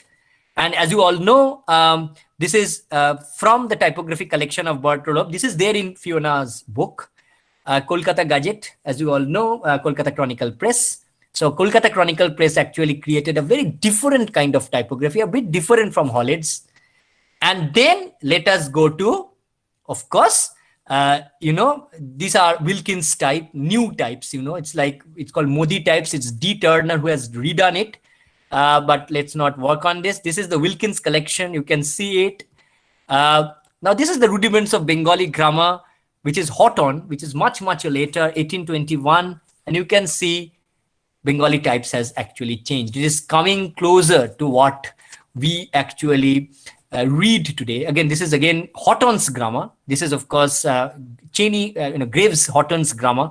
You can see Hallhead's grammar and Houghton's grammar has the same thing in a way, because they teach Bengali language, but the way it was written, the way the visual arc of a letter or a jofala or a rofala or whatever yuktakkar you have has changed completely. So it actually creates a change in the reading habit, in the patterns of reading, and also in the accessibility. This is, of course, Wilkins' Devanagari script, elements of Devanagari character, which is there in the grammar of Sanskrit language. And remember, Wilkins used to copy them. This is how non-Latin typefaces are developed, mostly from Devanagari. This is again Wilkins's Devanagari sound consonants page. These are double letters. Again, this is Wilkins's Bengali alphabet. Now look at this. This is the first Bengali alphabet. Remember Ponchalon, I'm again repeating it. These are the compound consonants. This is, of course, Houghton. Now, if you look at the difference, so this is Wilkins, okay, which is there in Houghton. This is Houghton's own. There is a difference, right? So this is actually by Patton. It's called James Patton, J.H. Patton. He drew it. This is, of course, Chronicle Press type. Look, very, very different. And since it is in Calcutta, I couldn't discuss it. It is there in Calcutta. Although I discussed Calcutta, I mentioned Chronicle Press, but since it is not in Hooghly, we went into the ambit of Hooghly. ইংরেজি ও Bangla vocabulary. It is actually referred to as that. Look at this very different kind of type in Chronicle Press. Chronicle Press is a very unique phenomena. I mean, of course, this is not within the ambit of our lecture. And this is the brilliant John Miller, the tutor or a New English Bengali works. Look at the Bengali. Very different. This is, of course, 1797. Look at the Miller's tutor alphabets. And let me go a bit further. This is Forster. This is 1799. Look at the, vocabulary entry. Fascinating. And this is the Dharma Pustak or Bengal Samachar. And this is the Srirampur typeface. And this is where we re-entered. Remember, this is definitely by Panchanan Karmakar. And I find this to be a weaker font than the one developed by Wilkins. Because that is why I think Panchanan, that is why the very idea of Panchanan designing the Wilkins fonts seems to be a bit problematic. He probably carried out the work, but the design of this font, which is of course designed by Panchanan, is a bit, weaker than that of Hallhead's grammar. And so this is Dharma Pustak or Mongol Samachar. This is, look, it is published in 1801. So this was the first book from vernacular book from the Sirampur Mission Press. And this is called the Srirampur Font. So look at the Srirampur Font. My teacher, Abhijit Gupta, has actually created an ecosystem. He is studying Srirampur Font. He is actually, in Jadavpur, we have done a lot of work with, not we, of course, not I, Abhijit has done Tintin, we call him fondly, has done a lot of work on Srirampur Font. And this is, of course, the Rajavali, which is actually, a book which is actually from 1814. This is also from Srirampur Press. And look at the gaps that are there. And these gaps are basically gaps which are machine gaps. And this also says, the finesse of Srirampur Mission Press was a bit less than what was produced by Wilkins and Wilkins earlier. And this, of course, is the grammar of Bengali language. Remember, we'll talk about William Carey, Carey's son. William Carey, not Carey's son, William Carey, the grammar of Bengali language. This was also from 1818. This is also from Srirampur Press. And look at this. This, of course, this is a different Srirampur Press font. You can easily understand that we have moved away from Panchanan. And we have Monohara and we have, his son, who is now taking this a bit further. And look at this. This is Dharma Pustaka in 1832. And there you can see the font has absolutely developed in a very, very interesting way. And look at the notifications that are there. Look at the 17, 18, 19, 20, 21, 22. Look at the way this is, of course, these are not divided into paras. They are not broken up into lines because you cannot do that. If you know the way this movable metal type works, it becomes very difficult to divide a line. So it was almost like a run-on line thing that was there. So this is again Srirampur Press, but later Srirampur Press after it was burned down in 1811. So it is 1832. This was, of course, later. This is 1832 Dharma Pustaka. Look at this. This is close to what we do today. And this is, of course, the small Bengali heading. Look at the heading. This is very, very interesting. This is Srirampur Press 30s. So, of course, during that time, we have... so this is what I wanted to tell. So let us end with 1832. And I think we will get a very good, idea of what we are dealing with. Because, look, what I'm trying to say again and again and again is that I cannot tell you the entire history. It is almost that, we can actually write a book on it, right? But we can actually create an arc. So we can begin with Panchanan, or before that, a bit earlier, we can go a bit earlier than that. But we will end with Krishna Chandra. So we have Panchanan Karmakar, Monohara Karmakar, Krishna Chandra Karmakar, the Mission Press, the colonial enterprises that are all part of this. There's a beautiful book that has come out, and I find it, I don't know, if you have read it, you must have read it, all of you. But if you haven't, I can suggest it for you. It's a book called Indian Ink, Script and Printmaking in the English East India Company. Script and Print, India Ink. I think it's by Miles Ogborn, one of the best books published recently. which you can look at. So I have tried to be extremely, I'm not being very historical here, of course, but there are some references which I thought I could mention. So if there is a writing, I can mention more and more biblio. There are many Bengali books which we don't care. And most of the foreign writers, when they write, they don't take advantage of those Bengali books. There is this person, very, very important person called Shusnato Chaudhuri, who actually edits a magazine called Bodh Shabdo from Uttarpara. He is creating a book on Panchanan Karmakar, which I think will be probably one of the best books on Panchanan Karmakar because he's absolutely doing it documented, in a documentary fashion. This is coming from Bodh Shabdo. I hope it will come, in the middle of this year. And I always believe in the way Shusnato, arranges stuff and, his publications are fantastic. So that's it for me. I don't know whether I probably completely bored you all. I mean, this is something extremely difficult to talk about because this is so, I was thinking for days how to present it in a very easy way. Unfortunately, I haven't done it easily. So if there are any questions and, I can just answer. Yeah. I'm sorry. I mean, I probably overshot the time, right? Okay, Professor Te, am I Don't audible? Mohana, you know me, don't call me professor. Pinakida is better. Yeah. Okay, thank you. So, Pinakida, you think that this was a boring lecture, but seriously, we don't feel the same. And neither Thank you. But do, this is a technical stuff now, so that is why I thought of yes, it. and you got a lot many feedbacks. I would like to come with the feedbacks first. Uh-huh. So we have it from Anna Palit. She's saying that she, Annakulladi. Huh. yeah, Huh. not Annapulladi, she's Anna Palit.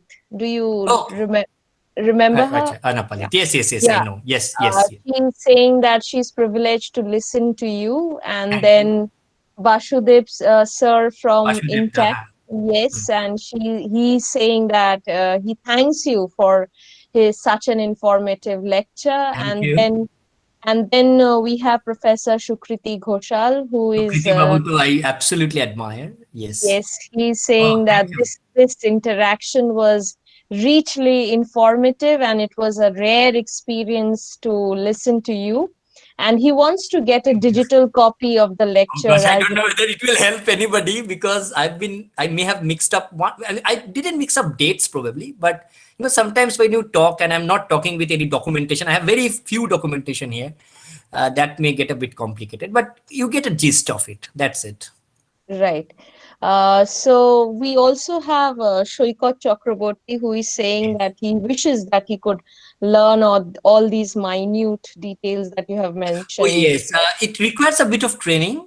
So if you Yeah. know fontography or the history of typography, and if you are a typographer yourself, it helps.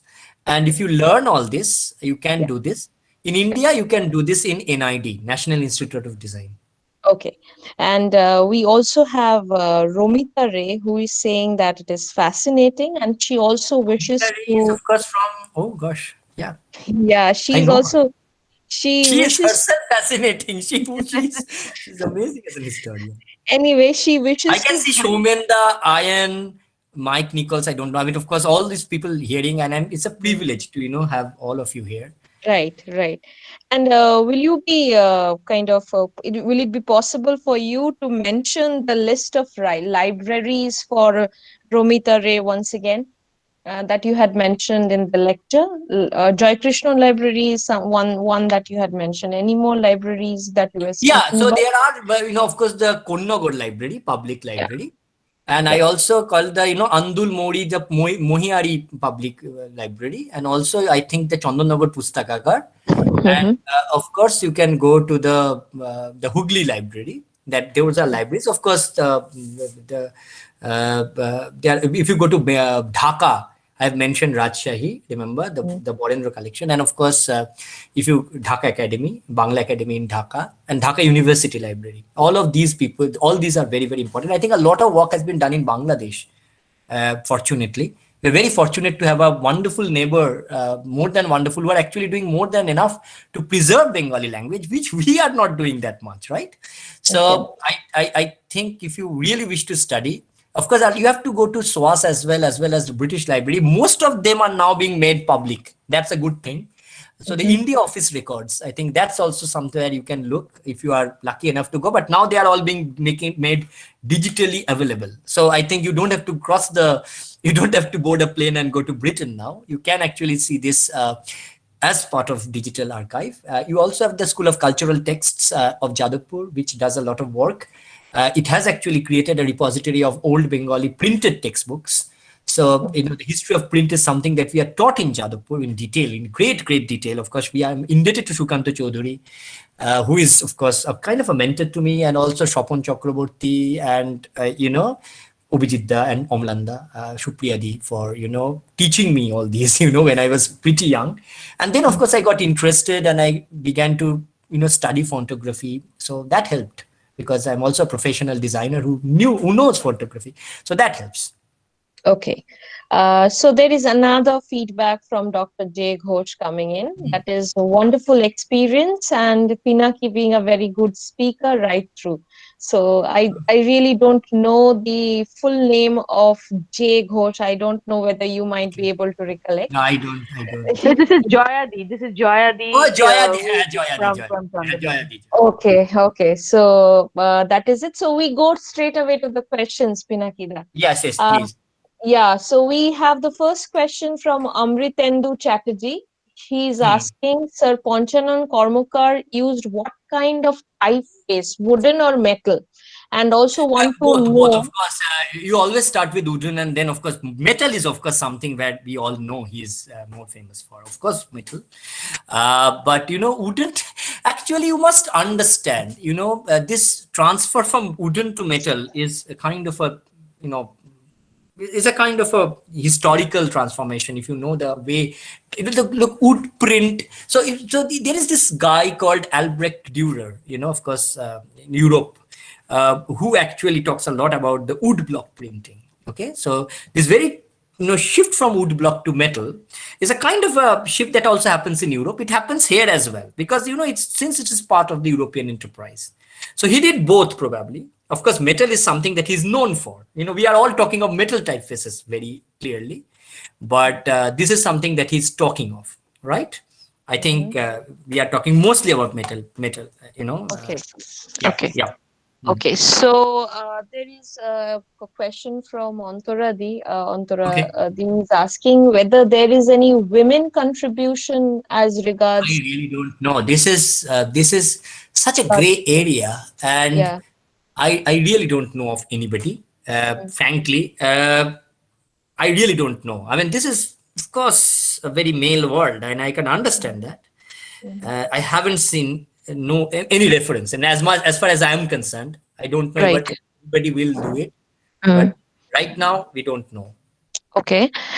She's also asking, woodcuts have a deep history in religious context. So Oh, of course, of course, of course. The But remember, Jesuits have woodcut had, printing, yeah, yeah. of course, woodcuts has always got deep religious connotation, but woodcut printing is very interestingly secular because, and this is where you have to understand how, the commerce, that determined the way the woodcut was, sort of talked about. That's a very, very important, thing because when we talk about woodcut, there is a religious reference because most of the things that were depicted in woodcuts were Mhm. religious, but look at the secular nature of those religious subjects. So you may have a god or a goddesses coming to earth and becoming more like the family member, right? So like Mm. a kind of a Mm. shrewd wife, so a goddess will be shown like that, like Right. very much like us. So Mm. because it catered to a very different market, this is something that you have to understand that although it has got deep religious connotations, the way the commerce worked, and printing, whatever we talk about, printing is ultimately a commercial activity.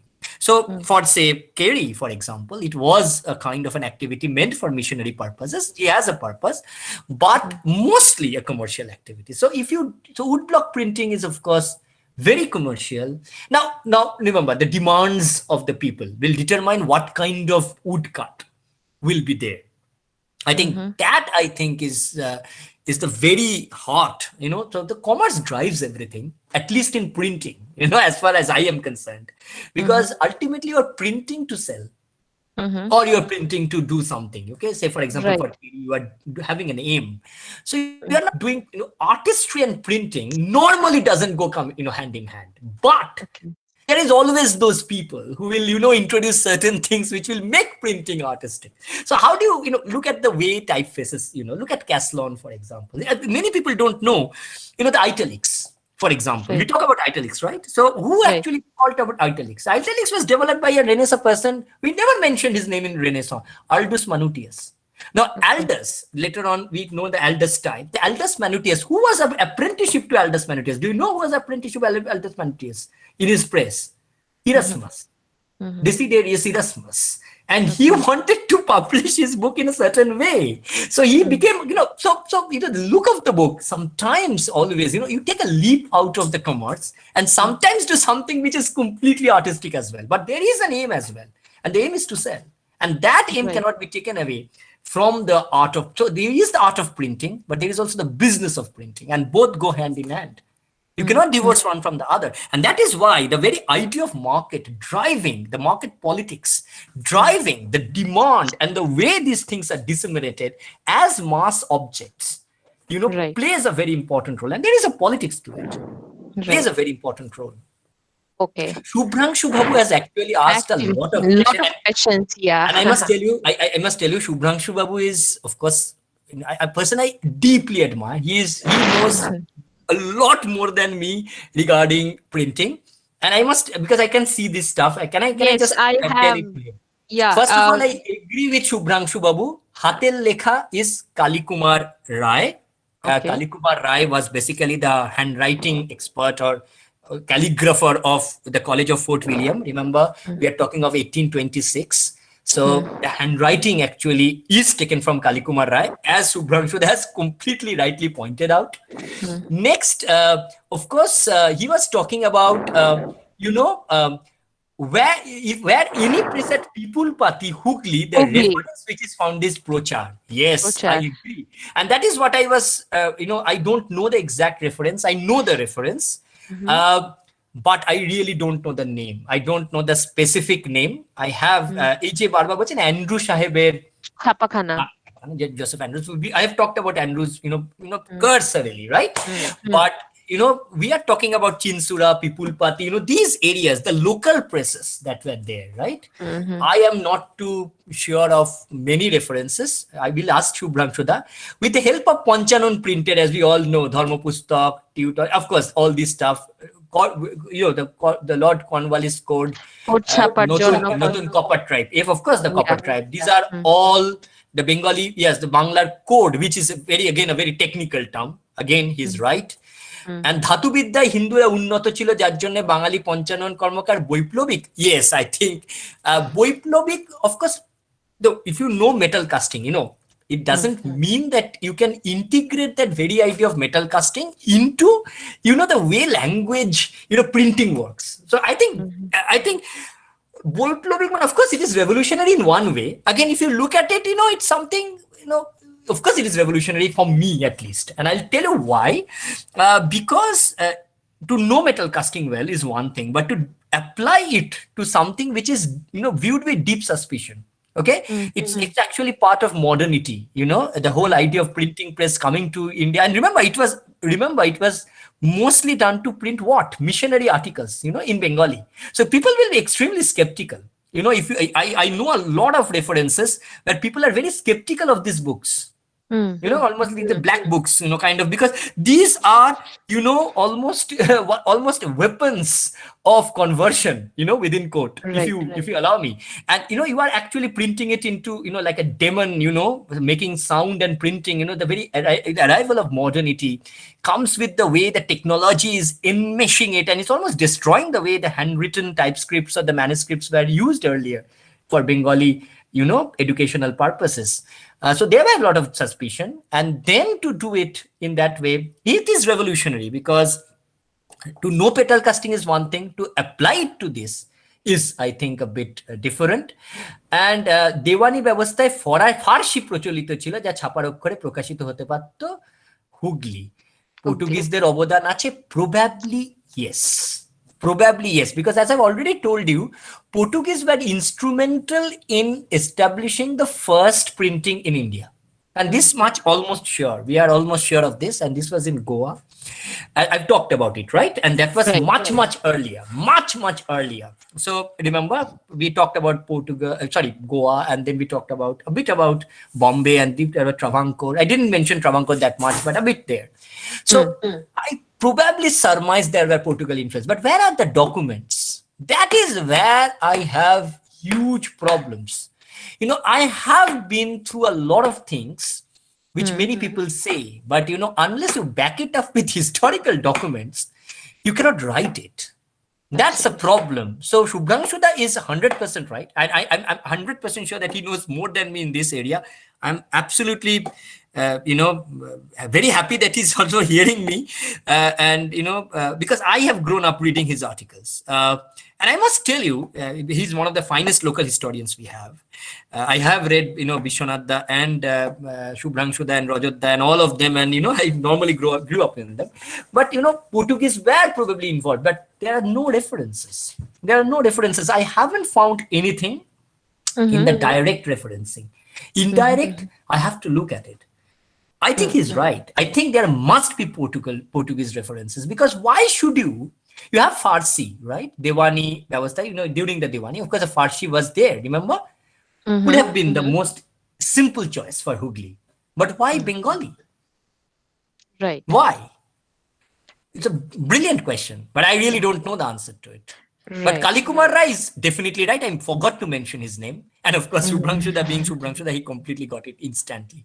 But it is Kalikumar Rai's handwriting that provide the prototype to Wilkins as well. To the mission press, in the way it sort of walked out its stuff. So we have Bijoy Chapal raising hand. Okay, please, you can ask me direct questions. Yes. Yeah. Bijoy Chapal, will you be able to? Yeah, he has unmuted himself. So I would like to say that in my school days, actually, Yes. had gone to some places, and I saw that's a wooden block, and some letters were actually arranged in some way, and we actually saw the fonts, and there is a form of a long page, and some sounds were made, and in those days we see printing was actually done. Right. Oh. So I think wooden box printing, look, I don't know. Chandannagar, there were places where this was probably done, and also the metal type, the hot metal, the metal casting, or whatever. Kolkata, there are very few left. I know 3 which are left. Chandannagar, Kalpana press was there, which was now sadly being made into a big flat with entertainment complex. I have some pictures of that. So I have some old documentations of that. I had made it much earlier during my student days, and I'm thankful that those are there. But you are right, sir. Those are the kind of course, not only wooden. They are very, very technical. So you have terms like galley stuff. All these technical. They are very handbill today. Today we print handbills. There are some people who print handbills like this. Okay. Today, of course, with the advent of computer, this kind of printing has completely lost its relevance, unfortunately. It can only be put together as a kind of a curiosity, but to do it commercially, or you can do it artistically. So you have Shantiniketan's, 1 or 2 people in Shantiniketan's studio who does this artistically. But if you ask me if you want to do it commercially through this, I don't think you'll be able to do it. So these kind of printing presses, which we should have protected, which we should have actually, we should have actually displayed, we should have actually created a place where we should actually could learn about printing of our Bengali alphabets, which has its origin in Hooghly. We never did. We never preserved it. And Sirampur, of course, Srirampur College has a very good repository where it is preserved, but the very, sometimes you need this, what I call exhibition display, where you need to, go through those ambience, to that ambience in order to understand, how these things were done. So you could have a person who could have displayed this. You could have a tour, when I went to England, there was this, old print tours where you can actually have the experience of it. So it doesn't produce anything now, but you can have the experience of those. We haven't been able to do that. But look how fascinating it could have been, right? We could have the Chandannagar Institute. We have a lot of place where you could have easily developed that instead of having small, whatever within quote historical stuff that we have. It could be very educative, because look, the history of print, the history of type, the history of all these are intrinsically related to the way Bengalis developed as a race,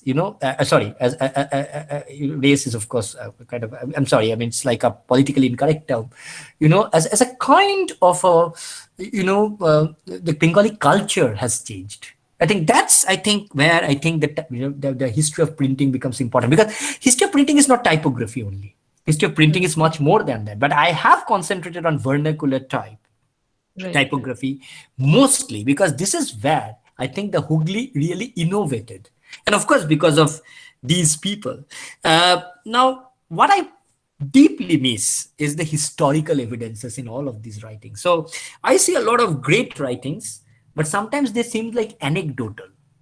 And that is why we need to have, so that is why I think Fiona Ross's work is very important. But there are others also very important. Punnendu Putri's wood block writing is very interesting, because although he narrates a story, all of these are historically verifiable. So we need probably a more historically verifiable work where, these things are discussed with proper evidences. So that is why in my lecture I was punctuating it with, the books from where I have got all this stuff, right? So, I have mentioned some, but I can send a bibliography. So it will be like a 200 book bibliography, but it is, it will be like a 200 book bibliography, but it's such a deep subject. And I've just scratched the surface. It's not even the deepest thing, the technicalities of the way types were developed and the lacuna of type and why the space are there like this, why the space, Shagnik asked a question, which but before that, we need to come to Reshma's question. Reshma has a question. We'll come to Shagnik's question because he has 3 questions at one go. So I'll come to him later. Always asking questions. So who is questions we are talking about? Reshma. Reshma. Of course. She first and foremost thanks you for delivering such an enriching talk. And then she asks, we have heard about the positive aspects of printing where books were printed in vernacular language, but we hardly find books during that era that recorded the folk songs of Bengal. Yeah, I think that is her area. That is where she is working on. So is it's it very because natural. of their oral tradition or people who were involved in printing? I think because of the oral nature of the way. Look at the Kobe gun, for example, right? They were not recorded that much, did they? I mean, but the Panchalis were, so what I'm trying to say, the Kobe guns, are like the Torjas, so they were not recorded that much. We do have some, but, the consistent recording of these are not done, because look, these are also part of certain traditions that are complicated to understand, because there are a lot of references to class here. And this is something that I've refrained from mentioning, but I should mention it here. Look at something like, say, the Kobe gun. Because she has asked about the songs being recorded. So Kobe gun, so look at the people whom we know. So we have Gojlagui. So we have, say, Raghunath Das. So we have Keshtamuchi. Look at the Keshtamuchi, Bhola Moira. These are basically, you understand, within quote, people of lower caste. So it's talking. Only, I think Horu Thakur is from the upper caste, whom we know, right? So again, there may be a class divide, which may have dictated the way things are printed. So you know who to print and who not to print, right? So because, since they are probably talking in a much more, colloquialism, so do you think that is fit enough to be printed? This is something very Bengali. এটা কি ছাপার যোগ্য? That is the word that we normally talk about. We normally, always think about, right? Now, এটা কি ছাপার যোগ্য? এটা তো আমরা normally বলছি কোয়ালিটিটা ভালো কিনা, কিন্তু আমরা যখন when the question of class comes in, then the whole question becomes deeply problematic. You understand? Look, printing is not a very simple process. It's not as if, you can just go and print. It's a very cost extensive process. So when William Kerry wanted to, talk about printing, হিসেব আছে, হ্যাঁ, 500-600 pound সব বিভিন্ন রকম printing এর charges বলেছিল, মাথা ঘুরে যাওয়ার মতো। তখনকার দিনে তো it was like a fortune. And then it decided that you cannot go to England to develop this, you have to develop it here. তো এখানে এই ওরাল ট্র্যাডিশনস তো একটা আছে, একটা হচ্ছে দ্য কোয়েশ্চেন অফ ক্লাস, আর একটা হচ্ছে whether this is an art form which can be printed. Is it a valid art form? কি কি প্রিন্ট হচ্ছে? Look at the kind of works that is being printed. Boltz printing is a very, very interesting place to look at. Look at the chapbooks that is being printed. That opens a different world, an alternative world. I have just designed a book by a translated book by Arunabha Sinha called the educated, the story of an educated prostitute. Right. So that was from Boltz. That was it was a Boltz print. Now this is where এটা কিন্তু কখনোই ওই নাম করা printing এ হবে, ছাপা হবে না তো। So you also need to know this parallel system where printing. So we have to understand it's a very class conscious society. It's a very divided society. It's a very divided along many lines, divided along caste, religion, divided along, of course, colonial and the native kind of divided. There are many other divides. So that may be a problem while you do the printing. Right. So when you're speaking about Boltz, Shagnik asks a question. Can you elaborate on whether the Boltz itself woodcuts were integrated in the Bengali cultural space, being part of the traditionally subaltern urban culture? I didn't get it. Again, can you tell me? I'm just going to repeat the question for you once again. Can you elaborate on whether the Boltz itself woodcuts were integrated in the Bengali cultural space, being part of the traditionally subaltern urban culture? Yeah, I don't know. I mean, Boltz was always looked at as a curiosity. I don't think it was integrated that much. Again, as you were saying, it's a kind of a subaltern space that already existed. It's almost like, the kind of a parallel world.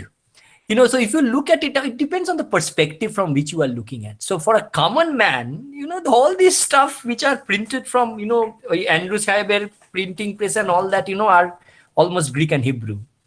And something that is printed from Boltz is immensely entertaining. But if you look at from an elite point of perspective, and that is where, unfortunately we construct our historical stuff. I think that thing, then the whole story is different. Boltz exists only as a subversion of what you shouldn't read, right? So Boltz is something which is grohito to read. So you have to read something of that, but at normal circumstances, it's not something that you could flaunt. So there are many books on Boltz. Of course, Srirampur has written a very entertaining book on Boltz, and you have many other. Shukumar Sen has written books on Boltz. There are many, many books on Boltz.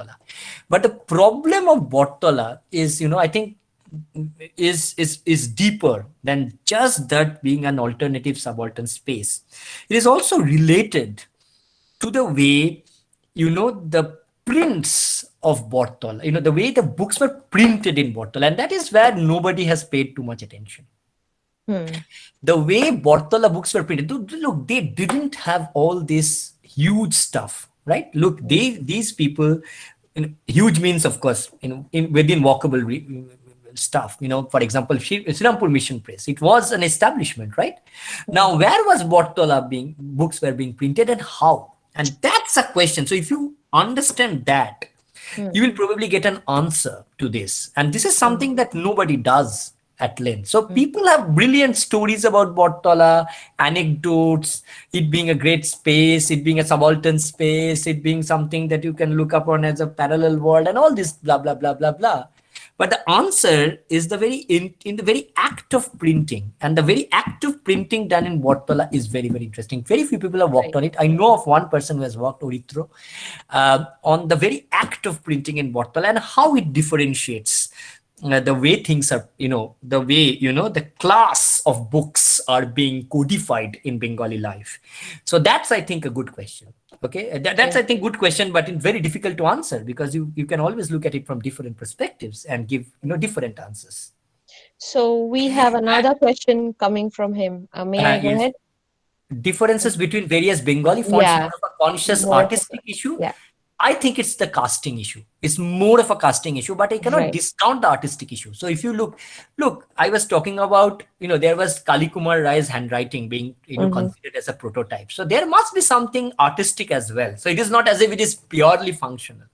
But I think the first concern was functional, because you may have the most flowing artistic stuff, but if you cannot print it, what is the use? Right? So if you cannot communicate, because ultimately you need to print, the very act of, the whole cast hitting the paper to, get the first imprint, that's a very important act. And that act precedes, sort of dominates everything, that supersedes everything. And so I personally think, again, people may argue with me and I can have my own reasons. I think it is the casting thing that is more important. And of course, the artistic issue comes much, much later. And Shubhranshu has actually talked about 1891, Bongo Prabha. I didn't talk about it because I ended at Srirampur Mission Press because I wanted to have, because there are many other things that is coming up after Srirampur Mission Press. You need a different lecture for that, and that will be more local history. And I'm aware of this. And I must tell you, one thing, very interesting thing is I didn't want to go beyond it. And I'll tell you why. Why I stopped at woodcut and, why I started Notun Ponjika is because it somehow, I began with woodcut, remember? Woodcut printing, right? Right. And I wanted to give the lecture a kind of a circle where I end with the way those indigenous woodcut printing was integrated with the metal casting of type. So that is where I ended. But of course, after that, you can go on. So I ended at around 1830s. Of course, you have a lot of things in 1850s as well. And I have a huge list as well. So it's not as if the list is not there. But yes, Bongo Prabha, of course, by Advaita Press, Bipin Bihari Kole, I know you of that. And there are more, of course. That's only one. There are more. And we have got references of more. But remember, it all starts after 1840s. 1840s. So, after 1840s, we do get a lot of stuff. But what about 1778 to 1800? So we are talking about 12 years, right? 1778? No, we are talking about a bit more, right? So we are talking of 12 years, right? No, 22 years. 22 years. So I don't find anything within the 22 years thing. So that is, I think, the huge hole that is there. But after Srirampur Mission Press, we have got a lot of references, both local and both, global, because, most of the stuff you find elsewhere, not here. So maybe someday I will write a big article on this. I'm not still equipped to write because I need to spend at least 60,000 words on this. And unless I get the whole documentation correct, I will not write, because I don't want to write anecdotes. That's for sure. So maybe the footnotes will be more than the letters. I already have footnotes of almost 100 pages. I wish to, make this a bit more. Maybe it will take 1-2 more years to get this done. Yeah. Right. So thank you, Pinaki. Thank you for answering all the questions. Right. And wishing you and your family a very happy new year. Oh, yeah. Happy New Year to everybody. I hope the year 2021 is a bit better without masks. Right. Because I am, it's so, it's masked glory. I don't want to be there in masked glory. I want to be without the mask. So that's the only thing I want. And I hope I can travel a bit more. Right. So over to you, Antaradi. Thank you. Okay, Yes, thank you. Thank you, I'm sorry, Mohana. I have been talking for almost how many times? Oh gosh, I have overshot. Thank you, Pinakida. This is our vintage Pinakida. We are not at all surprised. Rather, we are extremely thankful to you. And let me tell our audience that we have been hosting this for over 2 months now. I do hear. We have always accommodated whatever our speakers would like to speak, but maybe this is for the first time that there has been a request from INTACH Hooghly Chapter to Pinaki to speak on the printing history of Hooghly. And our senior members, actually, Shubhranshu Da and Ashish Da, everybody. Shubhranshu Da, you should be the person who should talk, because Shubhranshu Da knows definitely at least 100 times more than me on this subject. Yes. Definitely. We would have him someday. Definitely. Yes. Thank you, Pinaki Da, for educating me personally. I knew nothing, and I have no qualms in admitting that I have learned so much from you, as I have always been learning while listening to you. I also like to thank our audience here in Google Meet and in Facebook Live. Plus, I know that there would be many views to this recorded lecture for being with us. We have been, trying to bring to focus the uncharted aspects of Hooghly, and as we could manage to do today. So our next lecture would be on the 17th of January, which would be delivered by a Bengali teacher and Pinakida from Uttarpara, Sri Kaushik Pal Chaudhary, who has been, who has dedicated his life on researching on the deities in Hooghly, the folk deities in Hooghly. And he has, to his credit, this is very good, very good. I know. Yes. I am sure you know. He has 4 volumes published already. Yes. I did one of them. Yes, I have. Yes. I have. So the 5th volume is on press, and due to COVID, everything is stuck up. So we would have Sri Pal Chaudhary with us on the 17th of January at this time, and he would be bringing to light another uncharted region of Hooghly, Horipal, and would be focusing on the regional history of Horipal, and would be talking about the folk deities of Horipal. So we're looking forward to another interesting session. And with this note, we end today's talk, and we thank once again. Happy New Year to everybody. Good night. Thank you. Thank you.